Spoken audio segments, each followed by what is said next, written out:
Good afternoon. I'd like to call to order the November 9th, 2016 Portland Development Commission Board meeting. Can we take the roll? Chair Kelly, Here.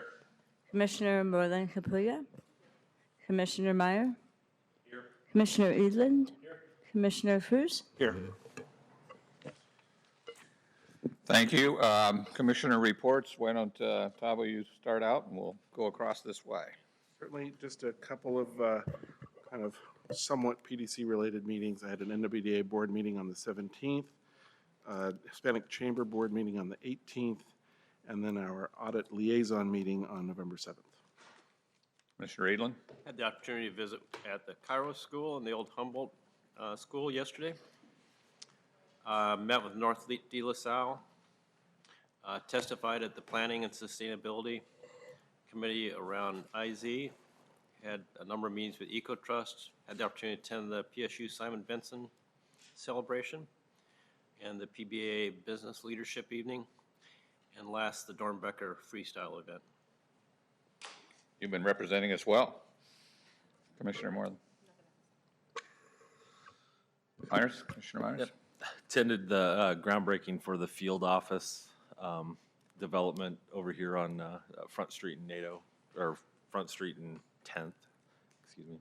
It's right up against the Dockside Tavern. Mm-hmm. It's actually a pretty great model that hopefully we can have further discussion on at another time, but it's our 29th pension-funded project within the greater Portland area.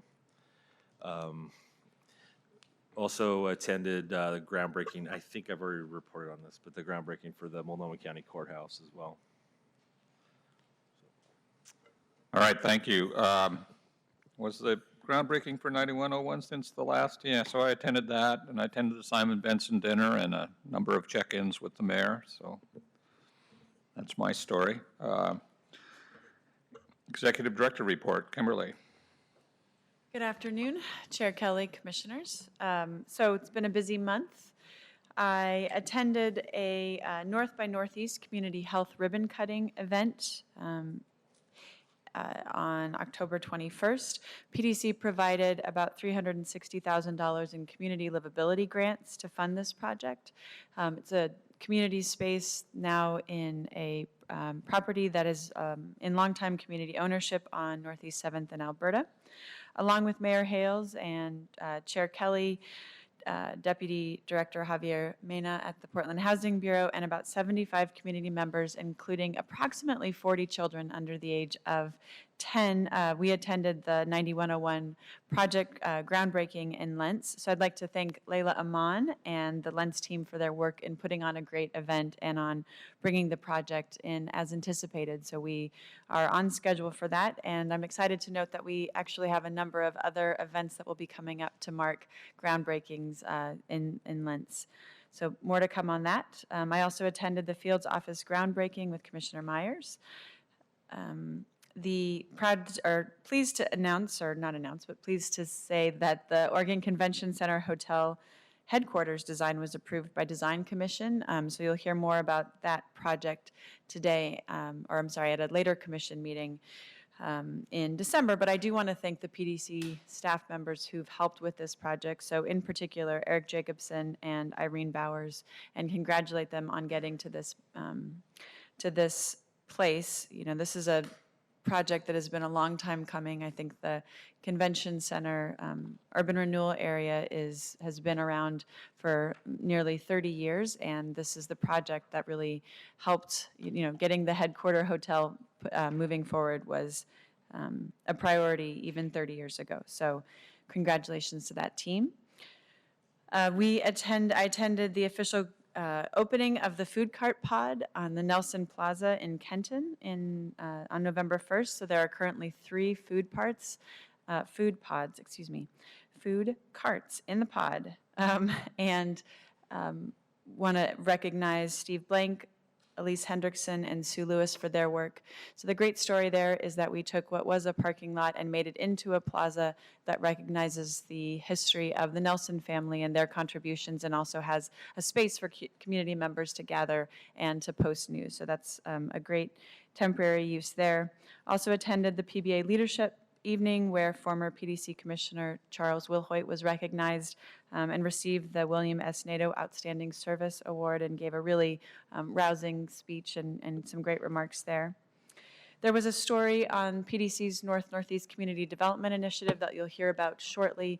I'd like to take this opportunity, though, to recognize the staff who have been leading that initiative, so particularly Kim Moreland and Kate Dean and Tori Campbell. There are many others, but there were two well-attended community forums that you'll hear about. I also want to recognize the Housing Bureau, who helped get people out and who's been a great partner in really aligning our efforts in the interstate urban renewal area. So coming up, I'm pleased to have PDC sponsor the 13th annual gala event this coming Friday, the 11th. We'll be attending the Rosewood Initiative Community Center remodel groundbreaking event on the 17th. And I do want to mention that we have our Community Livability Grant Program is currently open, and those applications are due on Monday, December 12th. So people who are interested should look on our website. We have resources available for nonprofits who have projects that need physical improvements and have community benefits in Gateway, Lents, or the Central East Side Urban Renewal Area, or in Old Town Chinatown. Once the North-Northeast Community Development Initiative is adopted, that we will also have resources available in North and Northeast Portland. And so finally, I just want to mention that amongst the past recipients of a community livability grant was the Mercado, which is a market, Latino market on 72nd. And I mentioned that partly because they were vandalized. And so I know there's been a lot of community support and outpouring, but do want to encourage people to go and visit those vendors and support these local small businesses. So finally, I want to recognize Pam Michek, who is our new Senior Executive Assistant, so she'll be joining us here at the dais for these board meetings, as she'll support both the Executive Office and the board. Before coming to PDC, she spent 17 years at Portland Public Schools, where she was a confidential executive assistant to the CFO and interim COO. And before that, Pam supported principals in a number of Portland Public Schools and developed a training program to help onboard new secretaries. Pam grew up in the Northwest, and she received a BA in psychology from Eastern Washington University. Outside the office, she has served with Compassion Northwest on poverty alleviation campaigns and loves spending time with her children and grandchildren. So we're thrilled to have you here. Thank you. Welcome. So during our public comment period, we are going to have Connie Ashbrook come up and spend some time with us. Connie is the long-term director of Oregon Tradeswomen and has been a great partner of PDC and done great work in our city. Welcome. Thank you very much, Chair Kelly, and very nice to be here again to say hello to the longtime and new commissioners, and Kimberly, really nice to see you in this position. My name's Connie Ashbrook. I'm the director of Oregon Tradeswomen, and we have a pre-apprenticeship program that educates about 80 women a year for the various building and construction, manufacturing careers in the blue-collar professions. And I'm here to thank PDC for your support of the Women in Trades Career Fair. You'll see various pictures of the activities. We had over 800 women and their families come to learn all about these wonderful professions that you can get into and learn through apprenticeship and have a living wage. We had 27 school groups attend. We had 90 volunteers contributing over 377 hours, 37 hands-on workshops, and 72 exhibitors. So it was a really fantastic event, and we couldn't have done it without the support of PDC and our other sponsors. And I hope that on your chair, you'll see the invitation to next year. I hope you can come next year. I also want to thank PDC for being a leader in our region when it comes to construction workforce diversity. One of our graduates, Amber McCoy, was homeless when she came into our program and worked as a carpenter apprentice on the South Waterfront project and became journey level, and now she's teaching at the Carpenters Training Center. So that's just one small example of the many, many folks in our community that you helped move from poverty into the middle class through your policies here at PDC, and I want to thank you for that.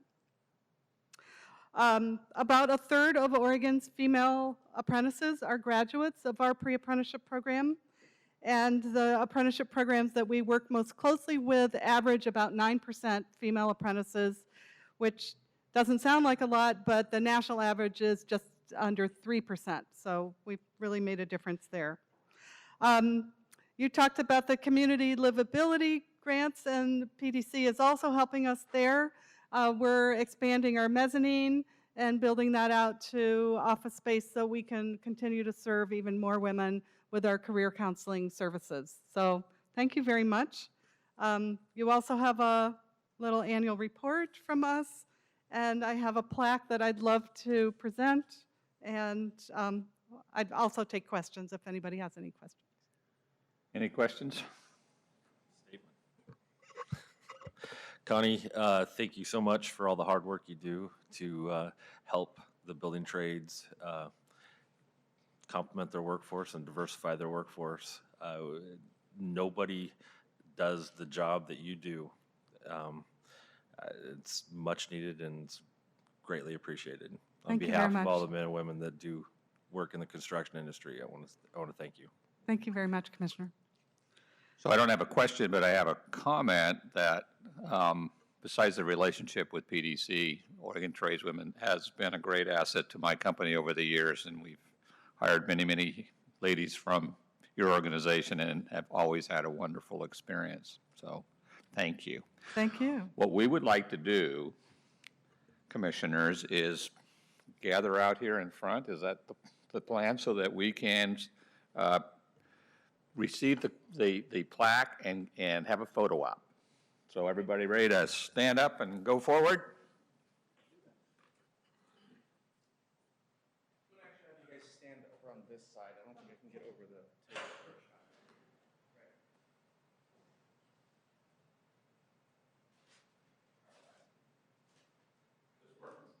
Yeah, that'll work. So, Commissioner Cruz, can you stand on this side over here? There you go. Now, I'm going to move this.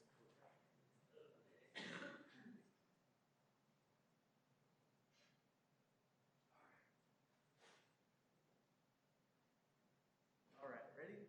Smile. One more smile. Smile. Eyes open. All right. I'm sure one of those works.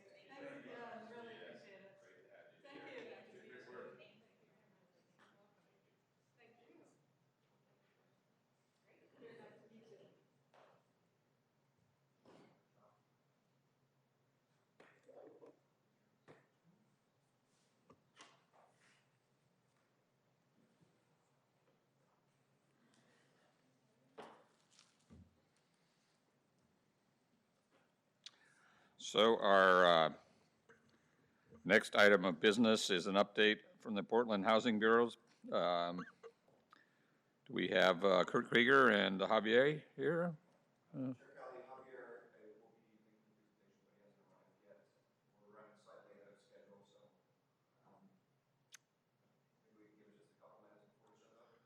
We can do that. Pardon me? He's around here. Yeah, he's here. Yeah. I'm just looking for one that might. He's here. If he's here, we'll go ahead.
Oh, yes. Amazing, amazing. Incredible. Oh, did you really? Right. Right, sure. Amazing. He is a treasure.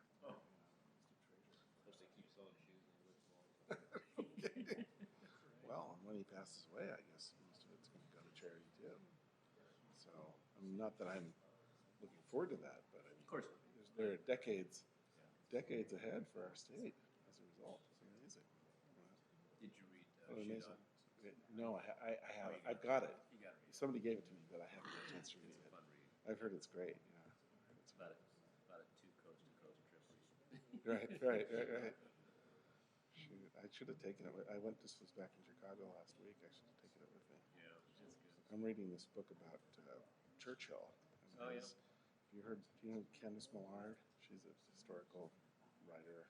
Great, really great. But it's.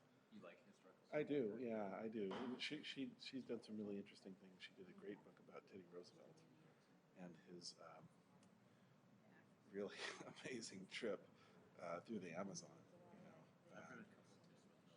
It's a fabulous book. Yeah. River of Doubt. That's what it's called. I used to read a lot of history. I really Did you? enjoyed it. Yeah. Being in the law profession. Yeah, I think history and political science in particular. Oh, really interesting. Yeah, absolutely. And for you too. I mean, architecture and development. yeah. You know, I mean, it's just all. You know, when you travel around and look at other cities, and places must be really inspiring. You know.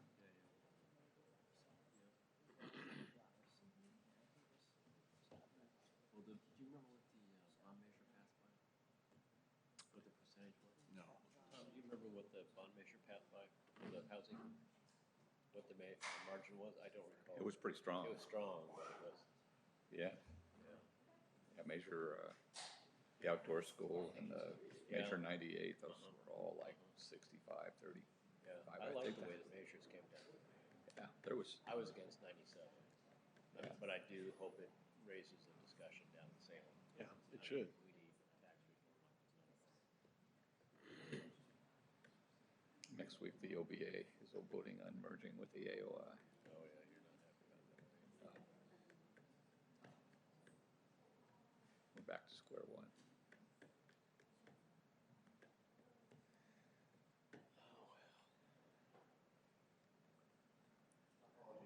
That's good.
Welcome to the Portland Development Commission, Javier. Thank you, Chair Kelly. My name is Javier Mena, Assistant Director of the Housing Bureau and Commissioners. I appreciate the invitation and would like to share with you where we are at in terms of investments in the different urban renewal areas. And before I get into the PowerPoint, I would like to definitely point out that the partnerships between PHB and PDC have increased tremendously, and it has broadened, and it's a wonderful thing to see and say.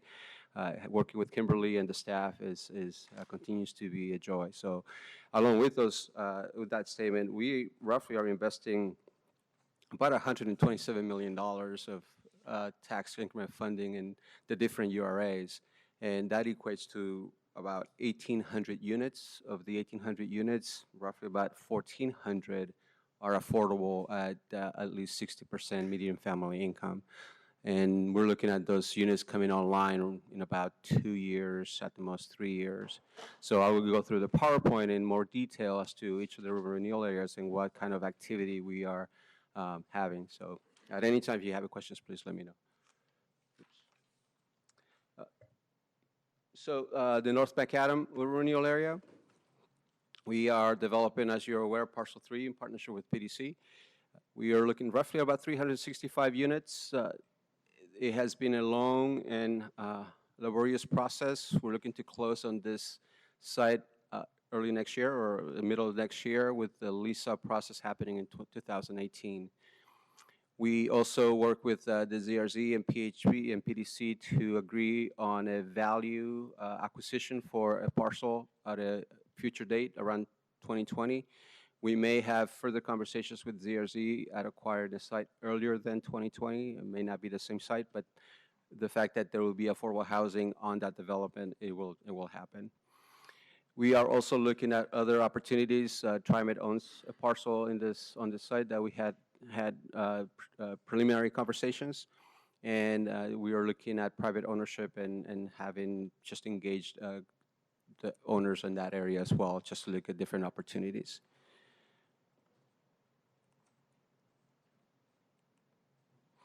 Regarding the Central East Side, it's not as accessible in terms of funding. We are funding the St. Francis, 106 units. The project's in construction. It should be ready to lease up early next year. The Clinton Triangle is another area where we are very interested in investing, and as soon as that site is available, we'll be looking at opportunities for development and using our resources there as well. The South Park blocks, it is, right now we still have it in our books. It's been a little challenging. It's $6 million, not a lot of money. So we can really get any new development, and we have to assess what the needs are in affordable housing needs for preservation on that site. So we're still on that urban renewal. So we're still working on how to deploy those resources in that urban renewal area. The River District, we are very excited about the 14th and Raleigh site. It is 93 units. A lot of them are deeply affordable. I believe it's about 50 units at 0 to 30 for families. And we are looking to close around April, May with the lease up in 2018. We have ongoing projects in affordable housing sites on the district, the Medford, Royal Palm, Fairfield, just to name a few. And we also recently acquired the Joyce Hotel, which also will require some preservation and seismic work. Our goal is to work in the Joyce Hotel to upgrade it as soon as possible, so we can use that as a siting for the other projects in order to move tenants on very, very difficult to move tenants into the site and have the other sites being remodeled. And obviously, we will be working with PDC on the post office site. Downtown Waterfront, we have 13 million, and that's because we received a large payment on a loan that we had, and we are able to invest that in the Henry, which is another URM, unreinforced masonry building that's in desperate need of rehab and seismic work. That work will begin in early next year and go through for a year and be reopened. So we're very grateful to be able to preserve such a such a great project that's desperately needed in the district. The Oregon Convention Center, the Miracle Central. So the project's built, it's all leased up, it's 47 units, and this is a partnership between Central City Concern and Miracles Club. It's leased up in less than a month, and there's a long waiting list, so it's a very successful project. Block 45, it was part of the NOFA, last NOFA that we issued. We're looking at about 240 units, closing in 2017 and lease up in 2018. Gateway, we are working with PDC on the PDC on site, 106 in Halsey. We're looking roughly between 40 to 60 units, closing in 2017, again, lease up sometime around 2018. There's also a parcel that PHB owns that we'll be looking at opportunities for development.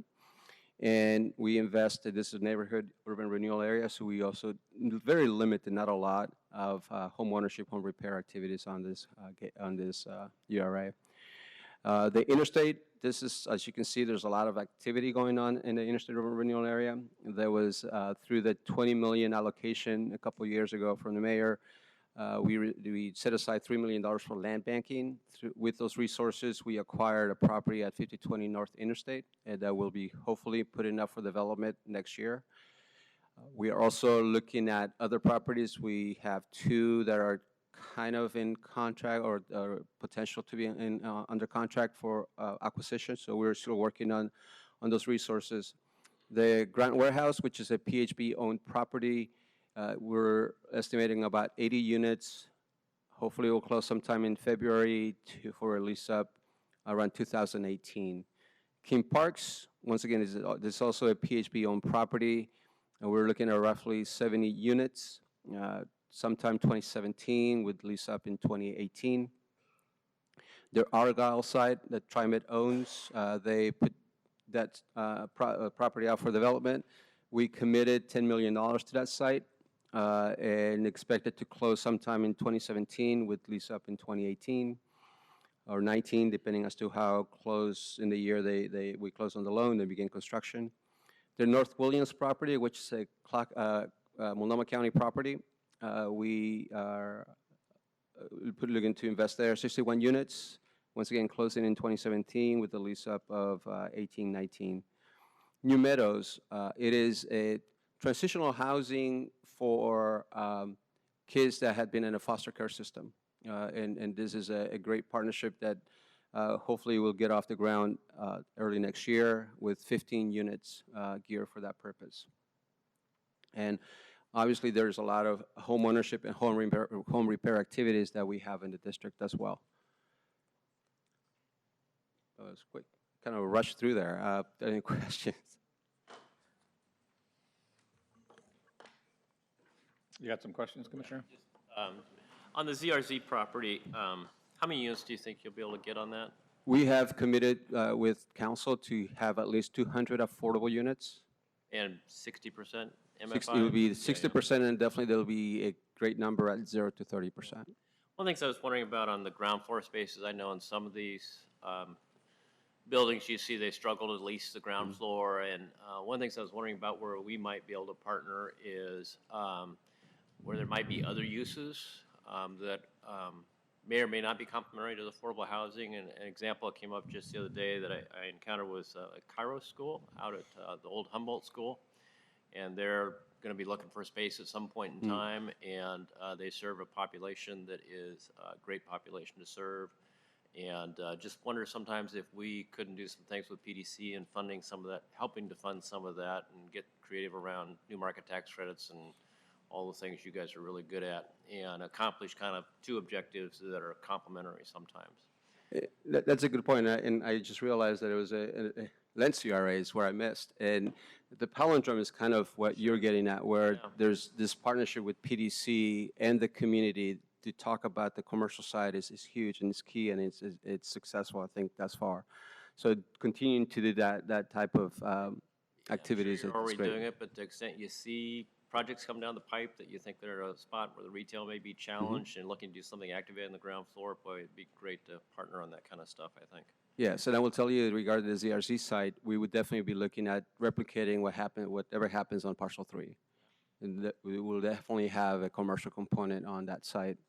More than likely, there'll be market type of, or market affordable type of process. When the county moves out of their building downtown and moves into the new building down in Old Town, is that a potential for an adaptive reuse?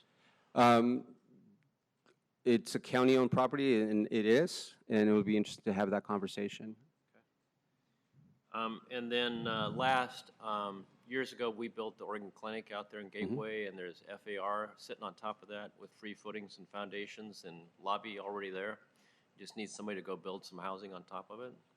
and I'd love to see someday something happen out there. And it seems like it'd be a great use. Don't know if it'll pencil, but I agree. It is, there's different, you have corridors at Gateway, you have corridors in Southeast. we've got limited resources there, I recognize. Right, but we have also inclusionary zoning that hopefully will be coming down that will help with some of that. Thank you for all the good work. Thank you. Commissioners? I guess I'm just curious how you measure I mean, I see the 2018 lease up, boom, boom, boom, boom, boom, boom. How do you compare that amount of housing coming online to the demand? Is it barely touching the demand? Is it going to substantially deplete the demand? So in the central city, it's barely touching the demand. There is really not any affordable housing in the central city, so there's always waiting lists. We're looking at the Miracle Central site on the convention center. It lists up in a month, and they have a waiting list of about 100. So we know that on the central city, definitely that's not going to be an issue. When we're talking about the Lents and somewhat of the gateway communities, it's about the outreach, and we typically work with our partners and doing concentrated outreach within different communities in order to make sure that it is accessible to others. But the overall need at 60% is throughout the city. So we don't have any concern that this number of units coming online is going to create a surplus of affordable units that will not be able to get leased up. I have one other question, if I may. Are we, as a city, are we looking at different unit types, smaller units? The challenge is always how do you make them affordable? Right. Or how do you build them cheaper so you can get more of them, right? And just, wondering if we're looking at micro units, or I don't know what it might be, but are you seeing anything out there that causes optimism about the affordability to build the stuff? Yes and no. Construction costs continue to go up, which greatly affects our cost per unit. But when you, for example, on the interstate urban renewal area and the Bridge Meadows or New Meadows project, that is, because of the structure and the size, it is actually with limited city investment. So the cost per unit is much smaller. We are always looking for innovative opportunities to be able to get there within the confines of city investment requirements, such as BOLI and other things that may come up with a mixed income, mixed use development. I guess taking the what I'm noticing, there's so much coming online in 2018. What about 2019 and 2020? What's the Housing Bureau plans? We have literally are looking at making resources available in interstate that we have not made available hopefully next year. There is a large part of our portfolio that also needs some reinvestment, recapitalization that we'll be looking at on the preservation side on that as well. We have purchased properties outside of the urban renewal areas as well that we'll be looking at developing. We have purchased a property from Parks that's located on 60th and Southeast 60th and Stark that we'll be looking at redeveloping. We are under contract on a couple of the properties as the city is looking at making investments in the Powell Division corridors and the Barber corridors. We're trying to get ahead of that and try to begin to secure properties so that we can look at development.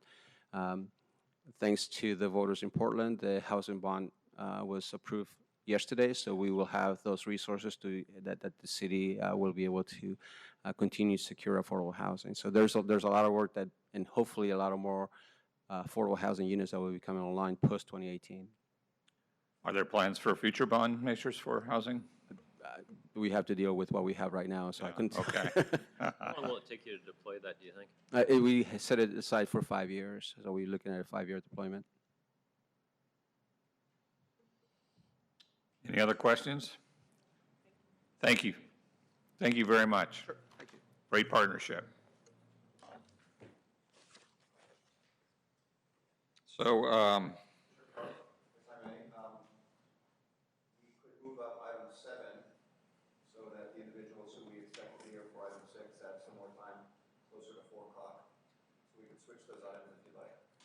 Sure. So we can move up, or get Tony Barnes up here for item 7, is what I'm hearing. Tony, you're here. Let's do it. So this is an action item, Report 1656, Resolution 7215, adopting the budget amendment number 1 for the fiscal year. Welcome. Good afternoon, Chair Kelly, Commissioners, Executive Director Branham, Tony Barnes, Budget Officer, PDC. Presenting the first budget revision for this fiscal year. First, a quick overview of where we are in the current fiscal year in process. It's the first of several annual budget revisions we do. Following the adoption of the budget in June, where we had estimated beginning balances and estimated project expenditures, we have an accurate picture of what those balances are by fund, as well as updates on project and program expenditures. We are incorporating those into this budget revision. Going forward, we have this budget revision to set us up for the next stage of the process for next year's budget. We'll shortly be jumping into that process over the next month. So using those balances will really inform where we are right now and going forward. Going past December, January through June, as we live out the rest of the fiscal year, we continue to monitor the budget, look for variances, look for changes in the revenues and expenditures, and prepare a second budget amendment. We usually do that in April, so we have a more accurate picture of what the year-end forecast, and we can inform you of what that year-end forecast looks like. The purpose of this revision, as I mentioned, is to true up the beginning cash balances, recognize changes in property sale and loan collections, adjust tax increment finance debt borrowings and other debt borrowings as needed. Projects and programs, we adjust the timing. Projects such as the U.S. Post Office site acquisition, projects that cross fiscal years, since we have a lot of capital projects across fiscal years, but a budget that goes from July 1st to June 30th, we are often making adjustments based on when the cash is going out the door for those projects, like Lentz Town Center projects. We have one item where it was added to the budget with the replacement in your packet of Exhibit A, which is the removal of the Bridge and Trail Project in Interstate Corridor URA. Those resources will be added to the cash balance in Interstate to be incorporated into the budget and forecast going forward for the North-Northeast Action Plan. And again, we have Portland Housing Bureau adjustments. We cooperate and work throughout the year on what the timing of their projects are and identify when the dollars are going to go out the door, so we've updated those. So a picture of the resources, high level. I'm going to touch upon some of the bigger items here.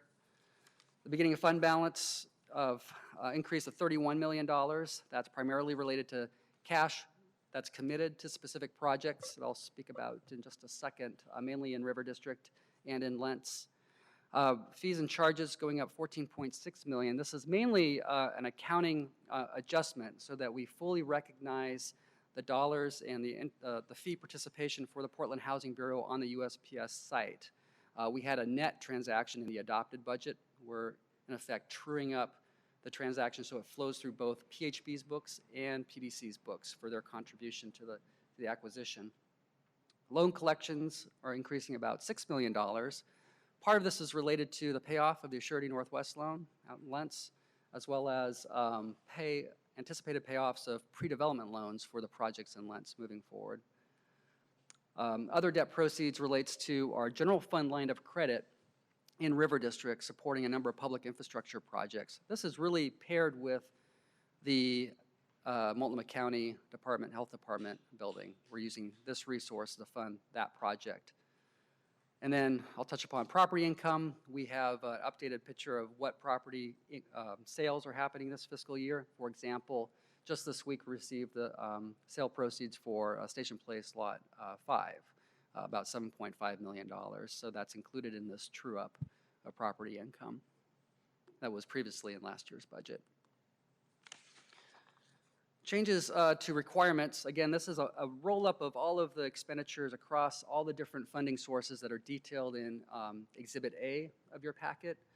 An add of $48 million in total with contingency of $13.5 million. The contingency will roll into the draft beginning fund balance of our draft 17-18 budget that we will bring forth to you in January as we start looking at that. I'll walk through real quickly the high-level changes for those line items. Again, it's a compilation of all the different line items in all the individual funds across the schedules in Exhibit A. We're decreasing administration by $823,000. This is mostly related to our estimate of city general fund borrowing on a River District general fund line of credit. Based on lower interest rates, less borrowing that occurred last year for projects, we were able to decrease that expenditure to the city this year. We also are adding, though, a slight offset, dollars from last year for contracts that we had in place that just crossed the fiscal year for development of the community development entity and the executive director search that was budgeted last year but came into this year. And then economic development, about $178,000, mainly last year's general fund resources to continue projects. We have a decrease of $4.3 million to infrastructure. This actually incorporates some changes where we're adding dollars for Lombard, Interstate, and Foster 52nd to 82nd and Lentz projects that are continuing this year. But we're pushing out some dollars for district parking in Old Town Chinatown. And again, we're removing the Bridge and Trail project from Interstate. So that net change is about $4.3 million. The Bridge and Trail project itself was about 1.5. Housing is a net increase of about 11.5, made up of the changes requested from the Housing Bureau, as well as recognizing a grant from PDC for Parcel 3 for the development of housing on Parcel 3 in North Macadam. And property redevelopment, the largest category, going up $41.7 million. Again, adding the full accounting for the U.S. Post Office site. The Multnomah County Health Department is the largest add, $17 million. This was all in last year's budget. And committed carryover for items such as the Lentz projects, 10th and Yamhill Garage, Centennial Mills, and then prior year storefront and DOS grants that we're wrapping up. We have some other items, transfers. It's an interfund loan between River District and our enterprise fund for the post office transaction. We're adding $3 million per the purchase and sale agreement to establish an environmental liability escrow in case there's items that need to be addressed on the site. And again, a contingency of $13.5 million. Again, this $13.5 million will be an increase to resources that we're starting out the 17-18 budget with. To roll it all together, this is the full picture of about $344 million of expenditures, with the largest category, again, being property redevelopment. We've spent about $100 million of that to date between the post office site acquisition and Centennial Mills continuing demo and other projects that are going forward. I'd be happy to answer any questions on the amendment. How long has the Bridge and Trail been on the books? I think around 10 years or so. Yeah. It's my neighborhood, so I have to ask the question. Any other questions, commissioners? So we'd entertain a motion. We need to approve this. So moved. Have a motion? Second. We have a motion and a second. All those in favor signify by saying aye. Aye. Aye. The ayes have it. Motion carries. Thank you. Thank you. So are we ready with the, okay. So we're going to go back to item number 6, an update on the draft Northeast Portland Community Development Initiative. This is for information only, and we don't need to vote on anything. Welcome. Thank you. Thank you. Good afternoon. We wanted to take a few moments of your time. Myself, Tori Campbell, Interim Director, Economic Development, and colleague Kate Dean, who's the manager of our Community Economic Development Department, and walk you through a little bit of where we are with our Northeast Development Action Plan. So we do have a few slides also to walk through, and we'll just go ahead and jump right in. So the first thing we wanted to do is just kind of give an overview of our, thank you, sir, is to give an overview of just the process, the timeline we've been in. We started in January of this year, 2016, formulating an advisory committee. And that committee began to develop a framework of what all would need to go into the consideration of how do we utilize the remaining $32 million that we have of tax increment financing in the interstate urban renewal area. And that group worked diligently to come up with a framework that we then also got additional stakeholders to kind of give first glance and get perspective on what are some of the ways that we can invest those dollars wisely for the remaining 5 years that we have within the urban renewal area. Then the timeline moved forward where we crafted what we called our 80% draft action plan in September of this year. And that was the document that we first went public with, and that was kind of giving the opportunity for folks to get a sense of where we were going, the intent, the aspirations, and also some of the very real specific needs that were still resident within the neighborhoods for some of those community folks who had been underserved over our first 15 years of our urban renewal area. This October, which is just past us, we had our first forum where we had our attendance exceeded our expectations. We had over about 80 folks come by and to listen intently to what the plan, its intentions were, and to begin to share their thoughts and immediate responses to that. Then we also had a follow-up forum several weeks later where we took a lot of the input that we heard from the community and we tried to find ways to unfold it into what we then call our 85% draft. And we took that back out to the community. Also had a great attendance. We had, I think at the time, about 140 individuals came out. Many of them were, this was their first time being there, so that was also good in terms of showing that the outreach and the communication was going beyond just the initial core of those we had intended to have come. And that brings us to where we are today, where we now have our 90% draft that we have presented to you, and we will now take back to our subcommittee to allow them, after you guys have also had the opportunity to weigh in, provide any input on what you think, for the subcommittee then to assess all the information that's transpired and all the input over the last 2 months to say what then should be that 100% document that is to be completed. And then once we do that in January of 2017, we will take that final plan to City Council for their review and hopefully adoption. And then February of that year begin to work towards developing kind of the first major pieces, which is that oversight committee. So what I'd like to do is just take a little bit of time to do kind of a backstory. Again, we want to highlight that we are talking about the interstate urban renewal area. So it's actually a pretty large encompassing area in Northeast, all the way up to St. John's, MLK, in terms of the eastern border, to the interstate as a western border. And TIF dollars, again, are tax increment financing, which can only be used for bricks and mortar projects. So a lot of what we're talking about in regards to the tool of TIF, although it's a very powerful tool, it also has its limitations when it comes to what it can and cannot do. And so we've been working very hard to be clear on that because we don't want to, again, stir up people's expectations that it can do more than what it is. It's a hammer. Therefore, it can only hammer things. It cannot be a screwdriver. And so we're trying to be very clear on that, but as you imagine, that could be challenging. So to that end, one of the things we have been talking with folks about is looking at where our urban renewal dollars have gone within the interstate over the life of the urban renewal district.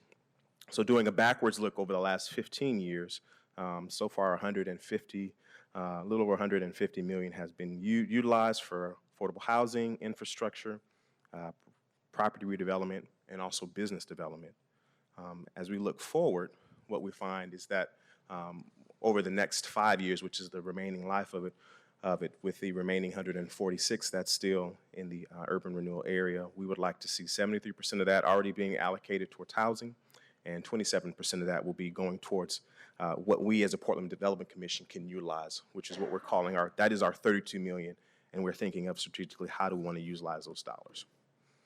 So when you think about the whole scope of what then the life of the urban renewal area in terms of the interstate district will be, it'd be roughly $297 million. 50% of that will be completed will go towards affordable housing, 18% towards infrastructure, 24% towards property and redevelopment, and 7% towards business development.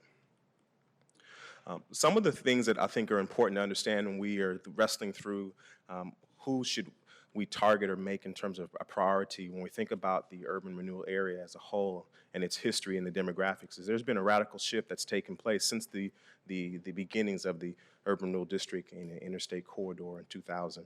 One of the biggest changes has been the population change. We literally have seen over that time that in particular, some of the probably the more staggering numbers have been within the African American community where the population has decreased by 33%. We've also seen other people of color, such as Asian, Hawaiian, Pacific Island populations have decreased by 36%, Native American populations by 25%. And Asian populations have actually grown by about 14%, while our Latino community has remained fairly stable. So again, when we're thinking about the impact of our investment over the last 15 years, it has definitely destabilized the African American community by far than anyone else. And that's something that we have taken into consideration when we're thinking about what do we do with these remaining dollars? How do we impact that? In terms of medium income, again, one of our aspirations is not only to be pro-growth, but pro-access and really wanting to have a shared wealth, shared in terms of the prosperity and wealth creation that we are doing as an agency. What we did find with our investment over the last 15 years in the urban renewal area, the interstate corridor, is that as it relates to the African American community, there was a huge sharp drop. Almost 31% of the median household income has gone away. And also in terms of the poverty level since 2000, African Americans living in poverty has rose by 9%. So now we're saying 1 in 3 African Americans in the urban renewal area have incomes below the poverty level. So these are just some pretty staggering statistics. Are those inflation-adjusted numbers? No, Just raw numbers? just raw numbers. And we also pulled something that tells a much broader national story, which many of you are familiar with. Just talking about wealth disparity, that's a constant conversation that we are having here as an agency. And basically what these numbers begin to tell us, and this is from, I believe, 2013, is that just the wealth disparity among Portlanders mirror national data as well. According to the Pew Research Center, white households have a net worth of 13 times more than African Americans and 10 times more than Latino households. So all of those have really created for us a sense of how do we do a better job looking back over the last 15 years of the ways in which we did invest into the urban renewal area. How do we make some adjustments and pivot to ensure that the remaining time and the remaining dollars are going to go towards those that we, in our initial thinking, would benefit from this type of work. I think it also is important to know that our investment over that time, I think it was $67 million, kind of pales in comparison to the private investment that has taken place over the last 15 years, which we have as roughly around $1 billion.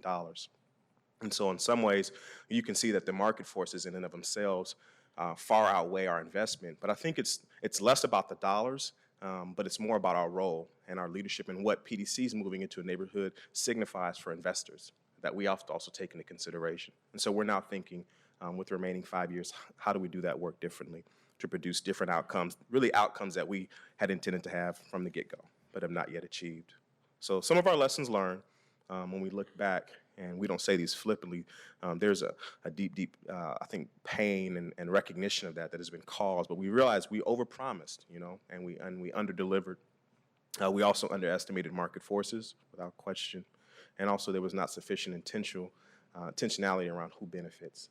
And so as we're moving forward with this new initiative, these are the things that we are taking into consideration and trying to do different, trying to do better to create better outcomes.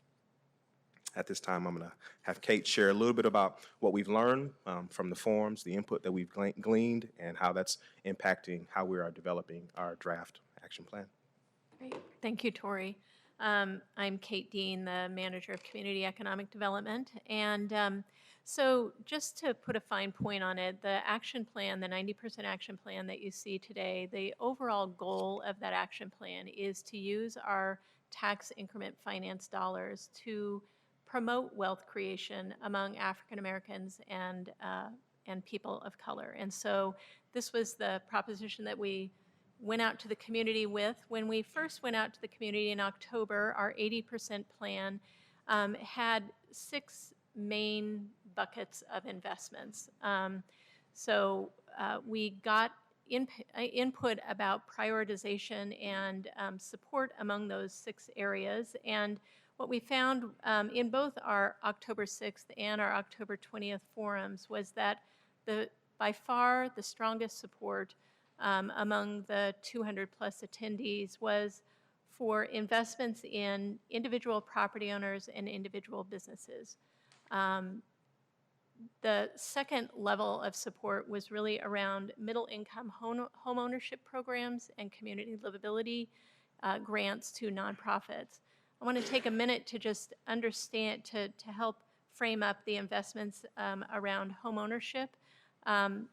As I mentioned, we are trying to do a wealth creation program, and one of the things that we have heard from people when we've been out in the community very strongly has been for those individuals who are not eligible for the Portland Housing Bureau's programs around home repair and home ownership. Most of those programs are targeted at individuals and households with incomes at 80% of the median family income and below. And there's a whole set of individuals who have more income than that on an annual basis, but not enough to go down to a bank and qualify for a loan.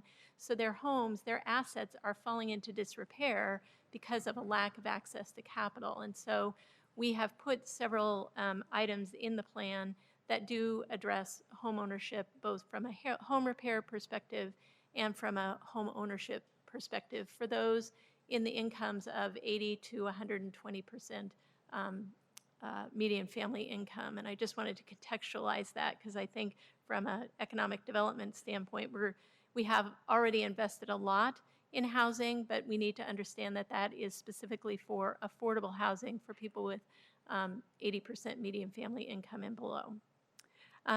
Finally, among the people who came to the community forum, the two least supported items, and really by far, and where we had the gravest concern about our investments, were around two items. One was increasing access to jobs, and the other was around what we're calling anchor or catalytic projects. So in the 80% draft, we had about $2.5 million in potential loans to companies that create good middle wage jobs. And you might think, well, that's why not invest in that? The feedback that we heard was that even if we use a community benefit, a public benefit agreement with those companies for the loan, that there's a real question as to whether or not individuals who are African American or other people of color will really be hired by those companies, and if they are hired by them, how long the tenure of hire will be. So they felt like the control that PDC has with those dollars to compel companies to do diverse hiring is much less, and that we should invest our money in other areas instead. On the anchor projects or catalytic projects, we also got feedback from folks, very strong feedback about investing a lot of money in something that would create not as much impact for as many businesses and people. And so the feeling was it's a lot of money for very few businesses, questions about who's really going to own that property, kind of a feeling of, is this trickle down? And so their real push was put the money in the hands of individual property owners and businesses.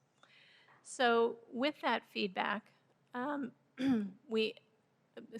little bit more feedback. The other couple feedback that we got that you'll see in the plan that I'll discuss in a moment is we got a lot of question about grants versus loans, a real understandable desire for grants as opposed to loans, and a real questioning, a real hesitancy about using property as collateral.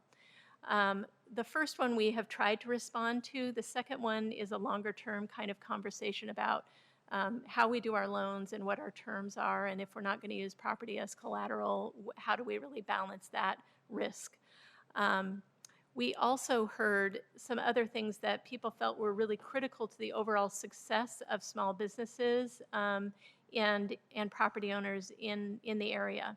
Number one, a recognition that commercial lease rates in the area are very high, and that commercial affordability is a big concern and something that we should be promoting.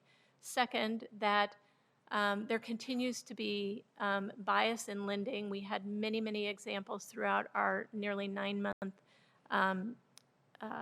timeframe that we were undertaking this plan, where we had example after example of people who are facing bias in lending. And so one of the things that you see in this plan is that PDC is going to need to work more proactively with lenders and come alongside them to be upfront about the kind of barriers that people are facing, and to go with those borrowers to the lenders to try to help to overcome some of the barriers that people face.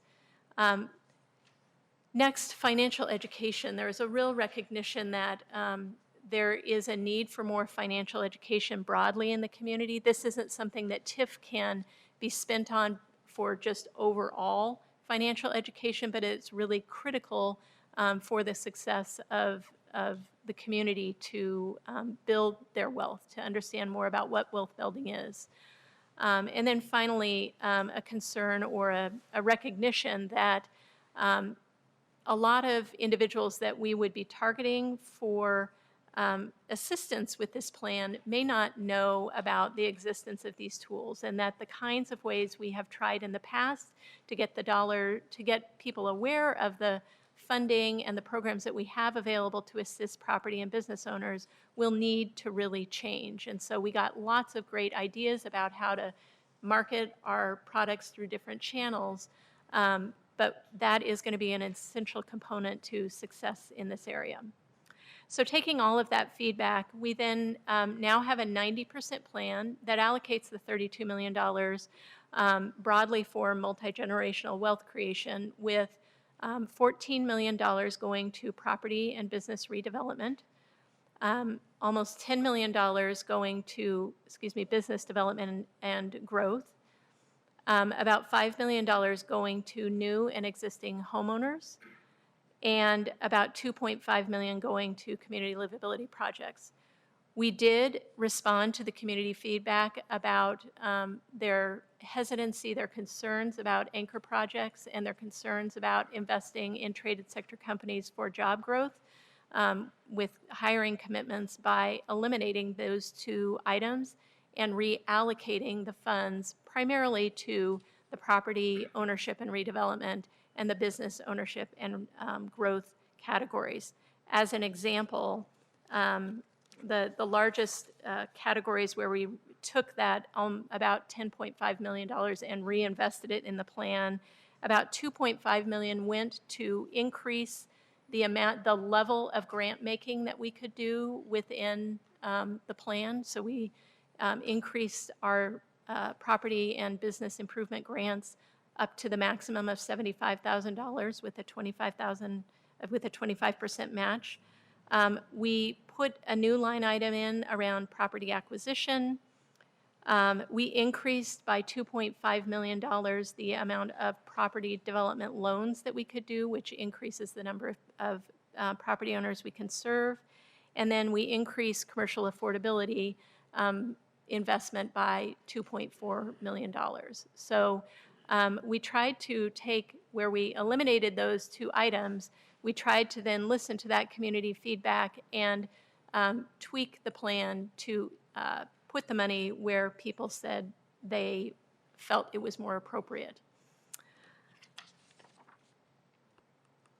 As for next steps, as Tori mentioned, in late November, early December, we will have a final meeting with our project advisory committee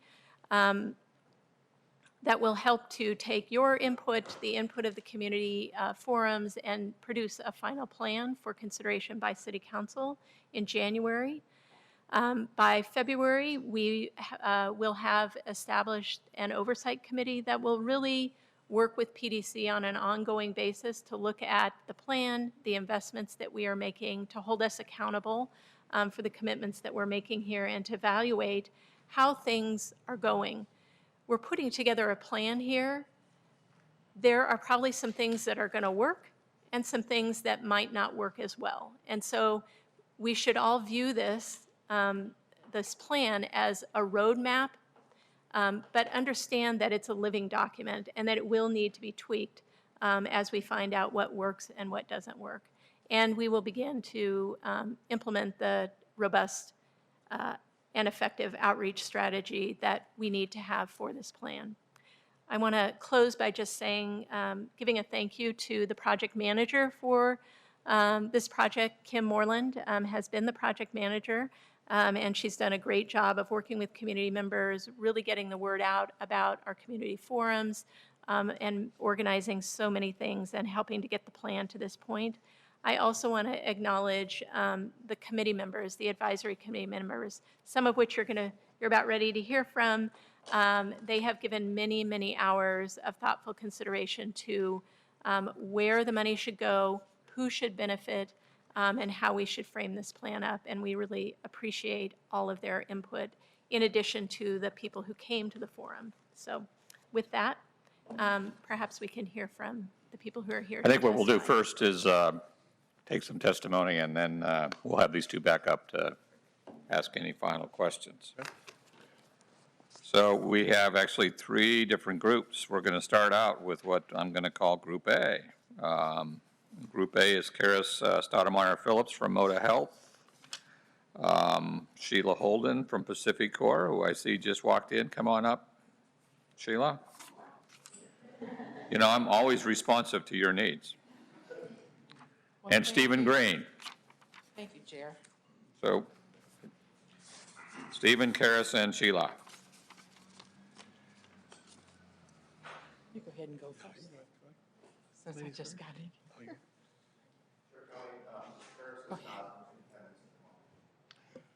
Well, we'll, yes. Go ahead. Good afternoon, Chair Kelly and Commissioners. I still chair the North-Northeast Economic Development Alliance and was at one point the co-chair of the Interstate Urban Renewal Area. As you all know, it was our goal back in 2000 to be able to redevelop the Interstate Urban Renewal Area, but at the same time use it as an opportunity to help create wealth, jobs, and opportunity for minority families in that area. Black families in particular who had been impacted in years past by other renewal efforts. The goal was laudable. The goals were in the plan. The implementation didn't happen. We all knew that things were going to go well for that area. It didn't happen for Black businesses, Black residences. We lost both out of the area.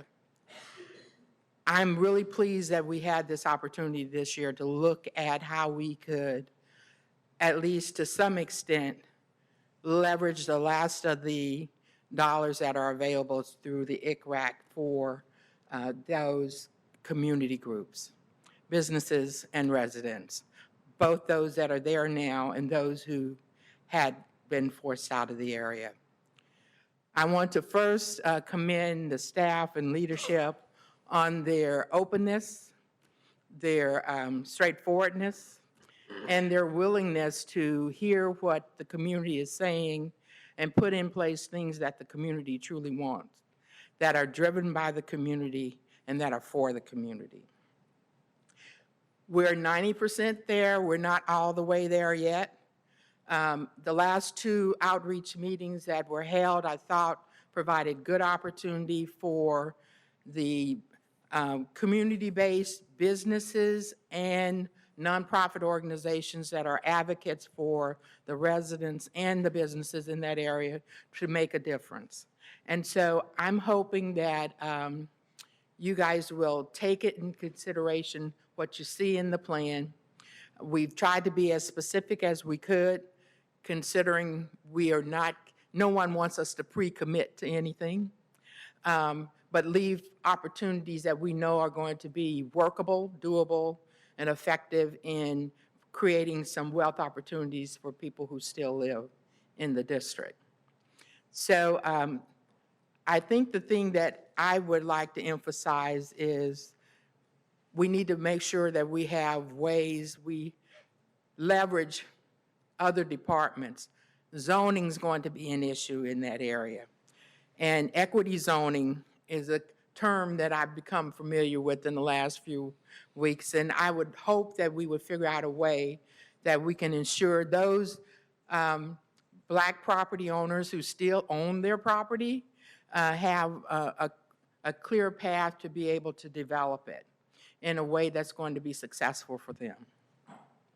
Also, that we look at bringing in dollars for businesses to be able to redevelop, also to own their own business and their own property, and be able to take advantage of, I'm not going to say loans, but also grant opportunities where they have to participate and have some skin in the game, but the risk is reduced because we know capital is always going to be an issue for them. And we also know about the thin file syndrome, where it's really hard for them to get loans. So I'm hoping that those are things that you guys would take into consideration. Grants that have participation, 75-25 participation, and the opportunity for businesses to not only grow and prosper, but also to be able to own their own properties. Thank you, and thanks for your community activity for so many years. I can't even remember when new started, but it's been a long Can I time. ask a question? Sure. So you talked about how in 2000 we had a plan and the plan had good intentions and all the kind of things we'd all hope for. And here we're on the precipice of having another plan with good intentions. From your perspective, where did it fall down? It sounds like an implementation following that plan, and what lessons can we learn from that this time? The lessons learned from me were things that we at the Alliance were pointing out early on, and some of them are going to be able to be addressed directly by the plan here, and some of them, again, as I mentioned, are going to have to be leveraged by the other partners. The enterprise zone is one thing that needs to be leveraged into this process because you got to create jobs. The enterprise zone was put into place so that businesses that get a benefit would hire from the community and help folks to be able to afford to live in the community as the property values changed over time.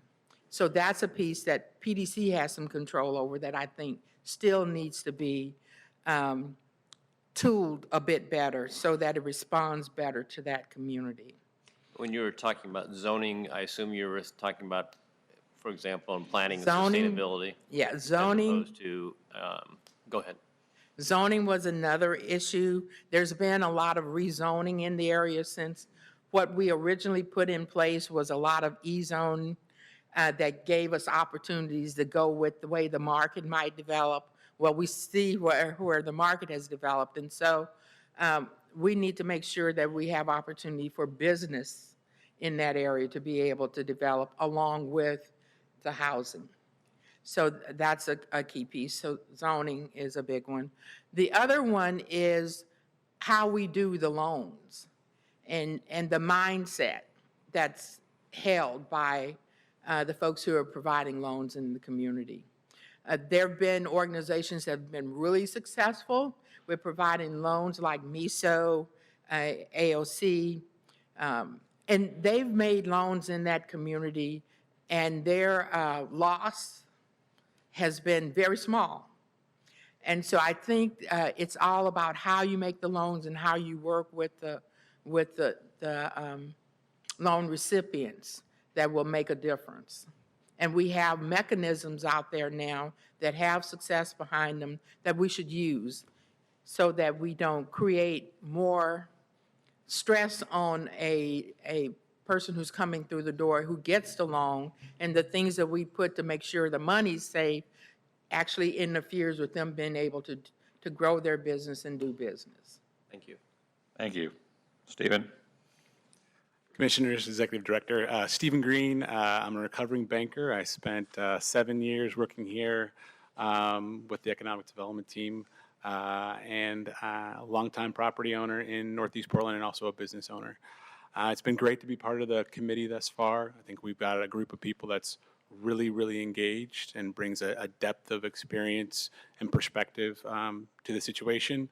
One of the things that Sheila hit on a lot of great points, so I won't belabor any of those. But one of the things that really came out to me in visiting with the community and also in our group is really kind of three facets of this. And the first one is trust. Trust, I think, especially after last night's events, I think from the communities of color's perspective is really, really paramount. And I think a lot of people brought things to the table that were very real and true for them, that may be placed in their experiences that did happen, didn't happen, things that happened a long time ago, things that happened last week. And that was a very real thing. The other piece is education. As you guys know and gals know, TIF is a very myopic tool, and it can't be all things to all people. And so one of the things that came away for me from these conversations with the community is people had a lot of great ideas and a lot of great suggestions, but not a lot of them were TIF eligible and things that we could really hit the ball out of the park on right away. And then the third piece of this is really urgency. I think, I was astounded by the number of people that came to the events, but I was also astounded by the people that I didn't see at the events. And Sheila mentioned, having these meetings in the past. We talked about similar things. I remember the North-Northeast Economic Development Initiative back in 2010, where we expanded the interstate boundary, and we had 12 meetings in North-Northeast, and many of the same issues came up. And to me, we had a lot of great people that didn't have the historic knowledge of going to those events in the past come in and bring up a lot of great things. And so I think urgency is probably going to be one of the big allies here with all the things that are swirling in the community and the distrust and the lack of knowledge and the lack of education. And it's a changing landscape. I mean, Northeast is very different than what it was in 2000. Portland is very different than what it was. You heard some of the census data about Northeast, but the Black community in Portland has grown since 2000, and we don't predominantly live in Northeast. We have more Black businesses and brown businesses now in the city as a whole than we've ever had.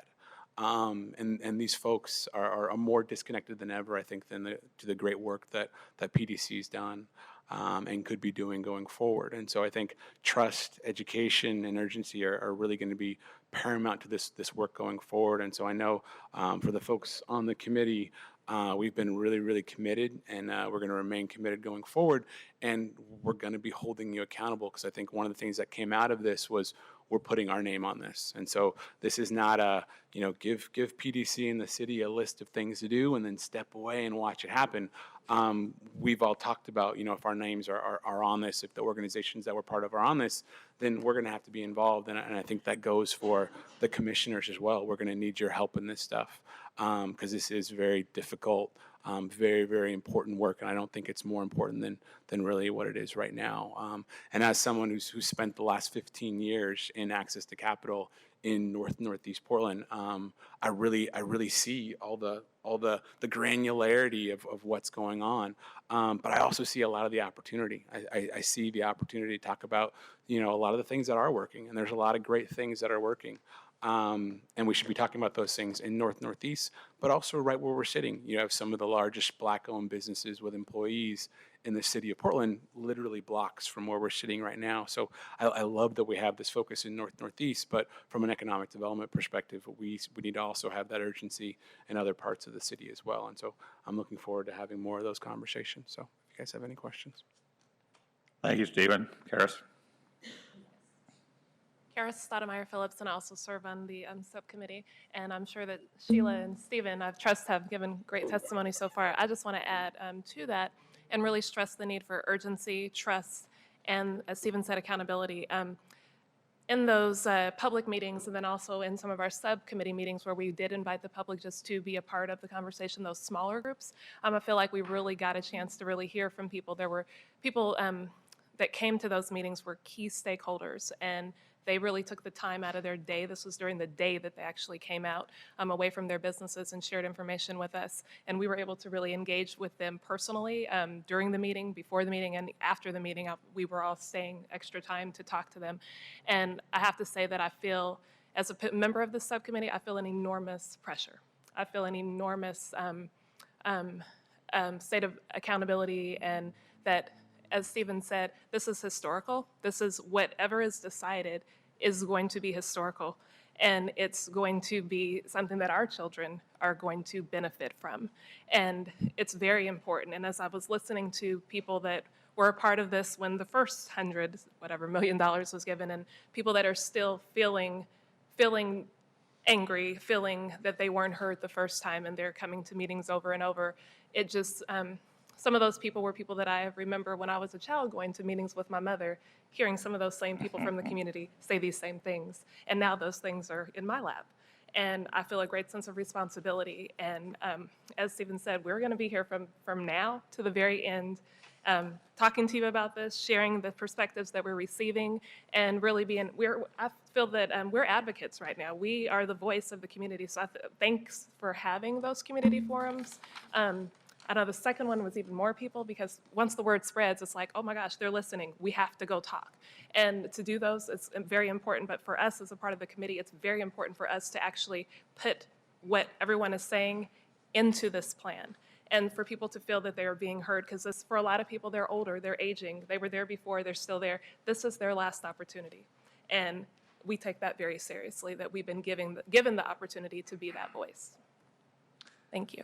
Thanks to the three of you. We have our next group coming up, unless anybody has a very quick question, since we're getting behind on time. Thank you very much. We have three individuals from MISO. We have Nita Shah and Felicia Thomas-Well and Testanga Davis. Come on up. Group A took all your time, so I'm just joking. Welcome. Thank you. Thank you for this invitation to talk, Chair Kelly and Commissioners. My name is Nita. Testanga Davis. Felicia Wells Thomas. So we represent small business communities who are supported by Microenterprise Services of Oregon, or MISO, and we are in Northeast Portland. MISO is providing business support, access to capital and resources to small businesses for the last 11 years. I, along with Felicia and Testanga, have participated in the Northeast Community Development Initiative for the past year. I want to thank Kate and Kim, and really they came to our board meeting yesterday and also shared this plan, as everyone is so interested in it. But they have made tremendous effort in making sure that the process and the discussions that we had were respectful, that the committee was fully involved without any pressure, and was very transparent. Information needed by the committee was provided in a timely and understandable format, and understanding of the TIF funds was also provided as needed. Suggestions from our small business network were submitted, which was shared with the committees, and parts were incorporated into the plan. In particular, our network requested increasing the tenant improvement grants from $50,000 to $75,000 to keep pace with increased construction costs, and increase commercial affordability grants from 3 to 10 investments at locations identified by tenants within the URA. The 2 community forums were advertised widely to ensure maximum attendance. Feedback was collected and is now being considered. The concerns we continue to hear is, will the transparency continue during the implementation phase? We hope we can ensure our network that there will be transparency throughout the next 5 years. So we are requesting for the city audit department to be involved to provide clear guidance on conflict of interest for the Project Advisory Committee that is to be formed to oversee disbursement. Secondly, time is of the essence. So using local partners in the URA to be involved to help disperse the funds. Lastly, since the plan is based on the data collected about the inequity that the current African Americans face, we are requesting that 100% of the funds align and support those who it is intended to help. Thank you. Thank you very much. Any questions, commissioners? Thank you. Thank you. And now we have Group C, which is Ray Leary. Ray, come on up, and James Posey.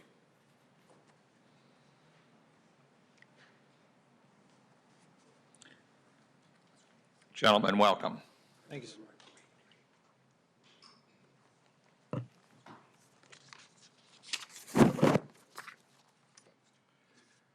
Chairman Kelly, fellow commissioners, my name is Ray Leary, and I am representing BICEP, Black Investment Corporation for Economic Progress. As an African American community development organization with board members who have been involved in economic development activities for decades in Northeast Portland, we feel compelled to provide some feedback to the Commission regarding the proposed 90% Northeast Community Development Action Plan being presented today.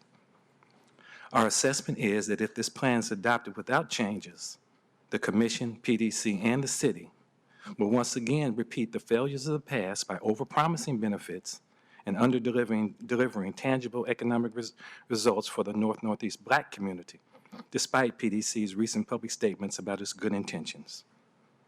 We recognize that PDC has made better efforts to listen, engage, and try to work more closely with Northeast Portland community-based organizations, residents, and businesses over the last few months. But we are not wholly convinced that these efforts will produce more tangible and substantive results for the community, and here's why. We do not believe that PDC currently has sufficient capacity or expertise to mobilize, qualify, process, and staff the volume of small project transactions.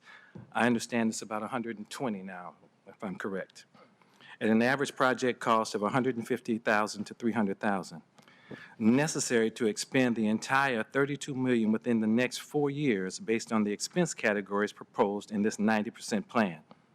We also strongly believe that there needs to be more flexibility built into the plan so PDC has the ability to invest in important projects. I think what you saw on the board, they would be considered anchor projects that create meaningful economic opportunity and participation for the historic Northeast community and are thus deserving of the Commission and the city's support.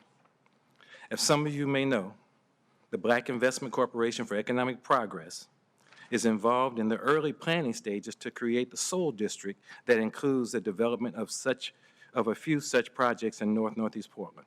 For example, currently BICEP is consulting on a project with Multnomah County to explore the potential feasibility of redeveloping this block located on Northeast MLK and Northeast Killingsworth.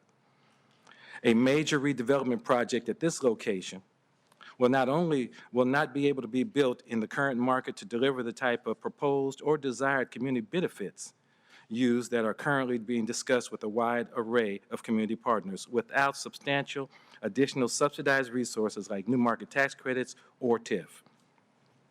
Given that TIF is one of the only major local resources available to promote public and private community benefits in commercial development, it makes little sense to limit its use strictly to small-scale redevelopment and business improvement. It needs to be a flexible tool, able to cover both larger-scale and smaller-scale commercial and economic revitalization projects in the urban renewal zone. So today, BICEP strongly urges the Commission to direct its staff to allow the Project Advisory Committee, and I think you have, I think you've made the adjustment, to weigh in substantively on the 90% action plan and make its final recommendations, taking into consideration the community input that was received in the recent public meetings. We encourage this action because PDC convened this diverse and representative group to help it design the action plan in the first place, and thus this body ought to be the final arbiter of the plan's content, weighing all input against what this body already knows about PDC's history, successes, and failures in creating economic results on the ground in Northeast Portland.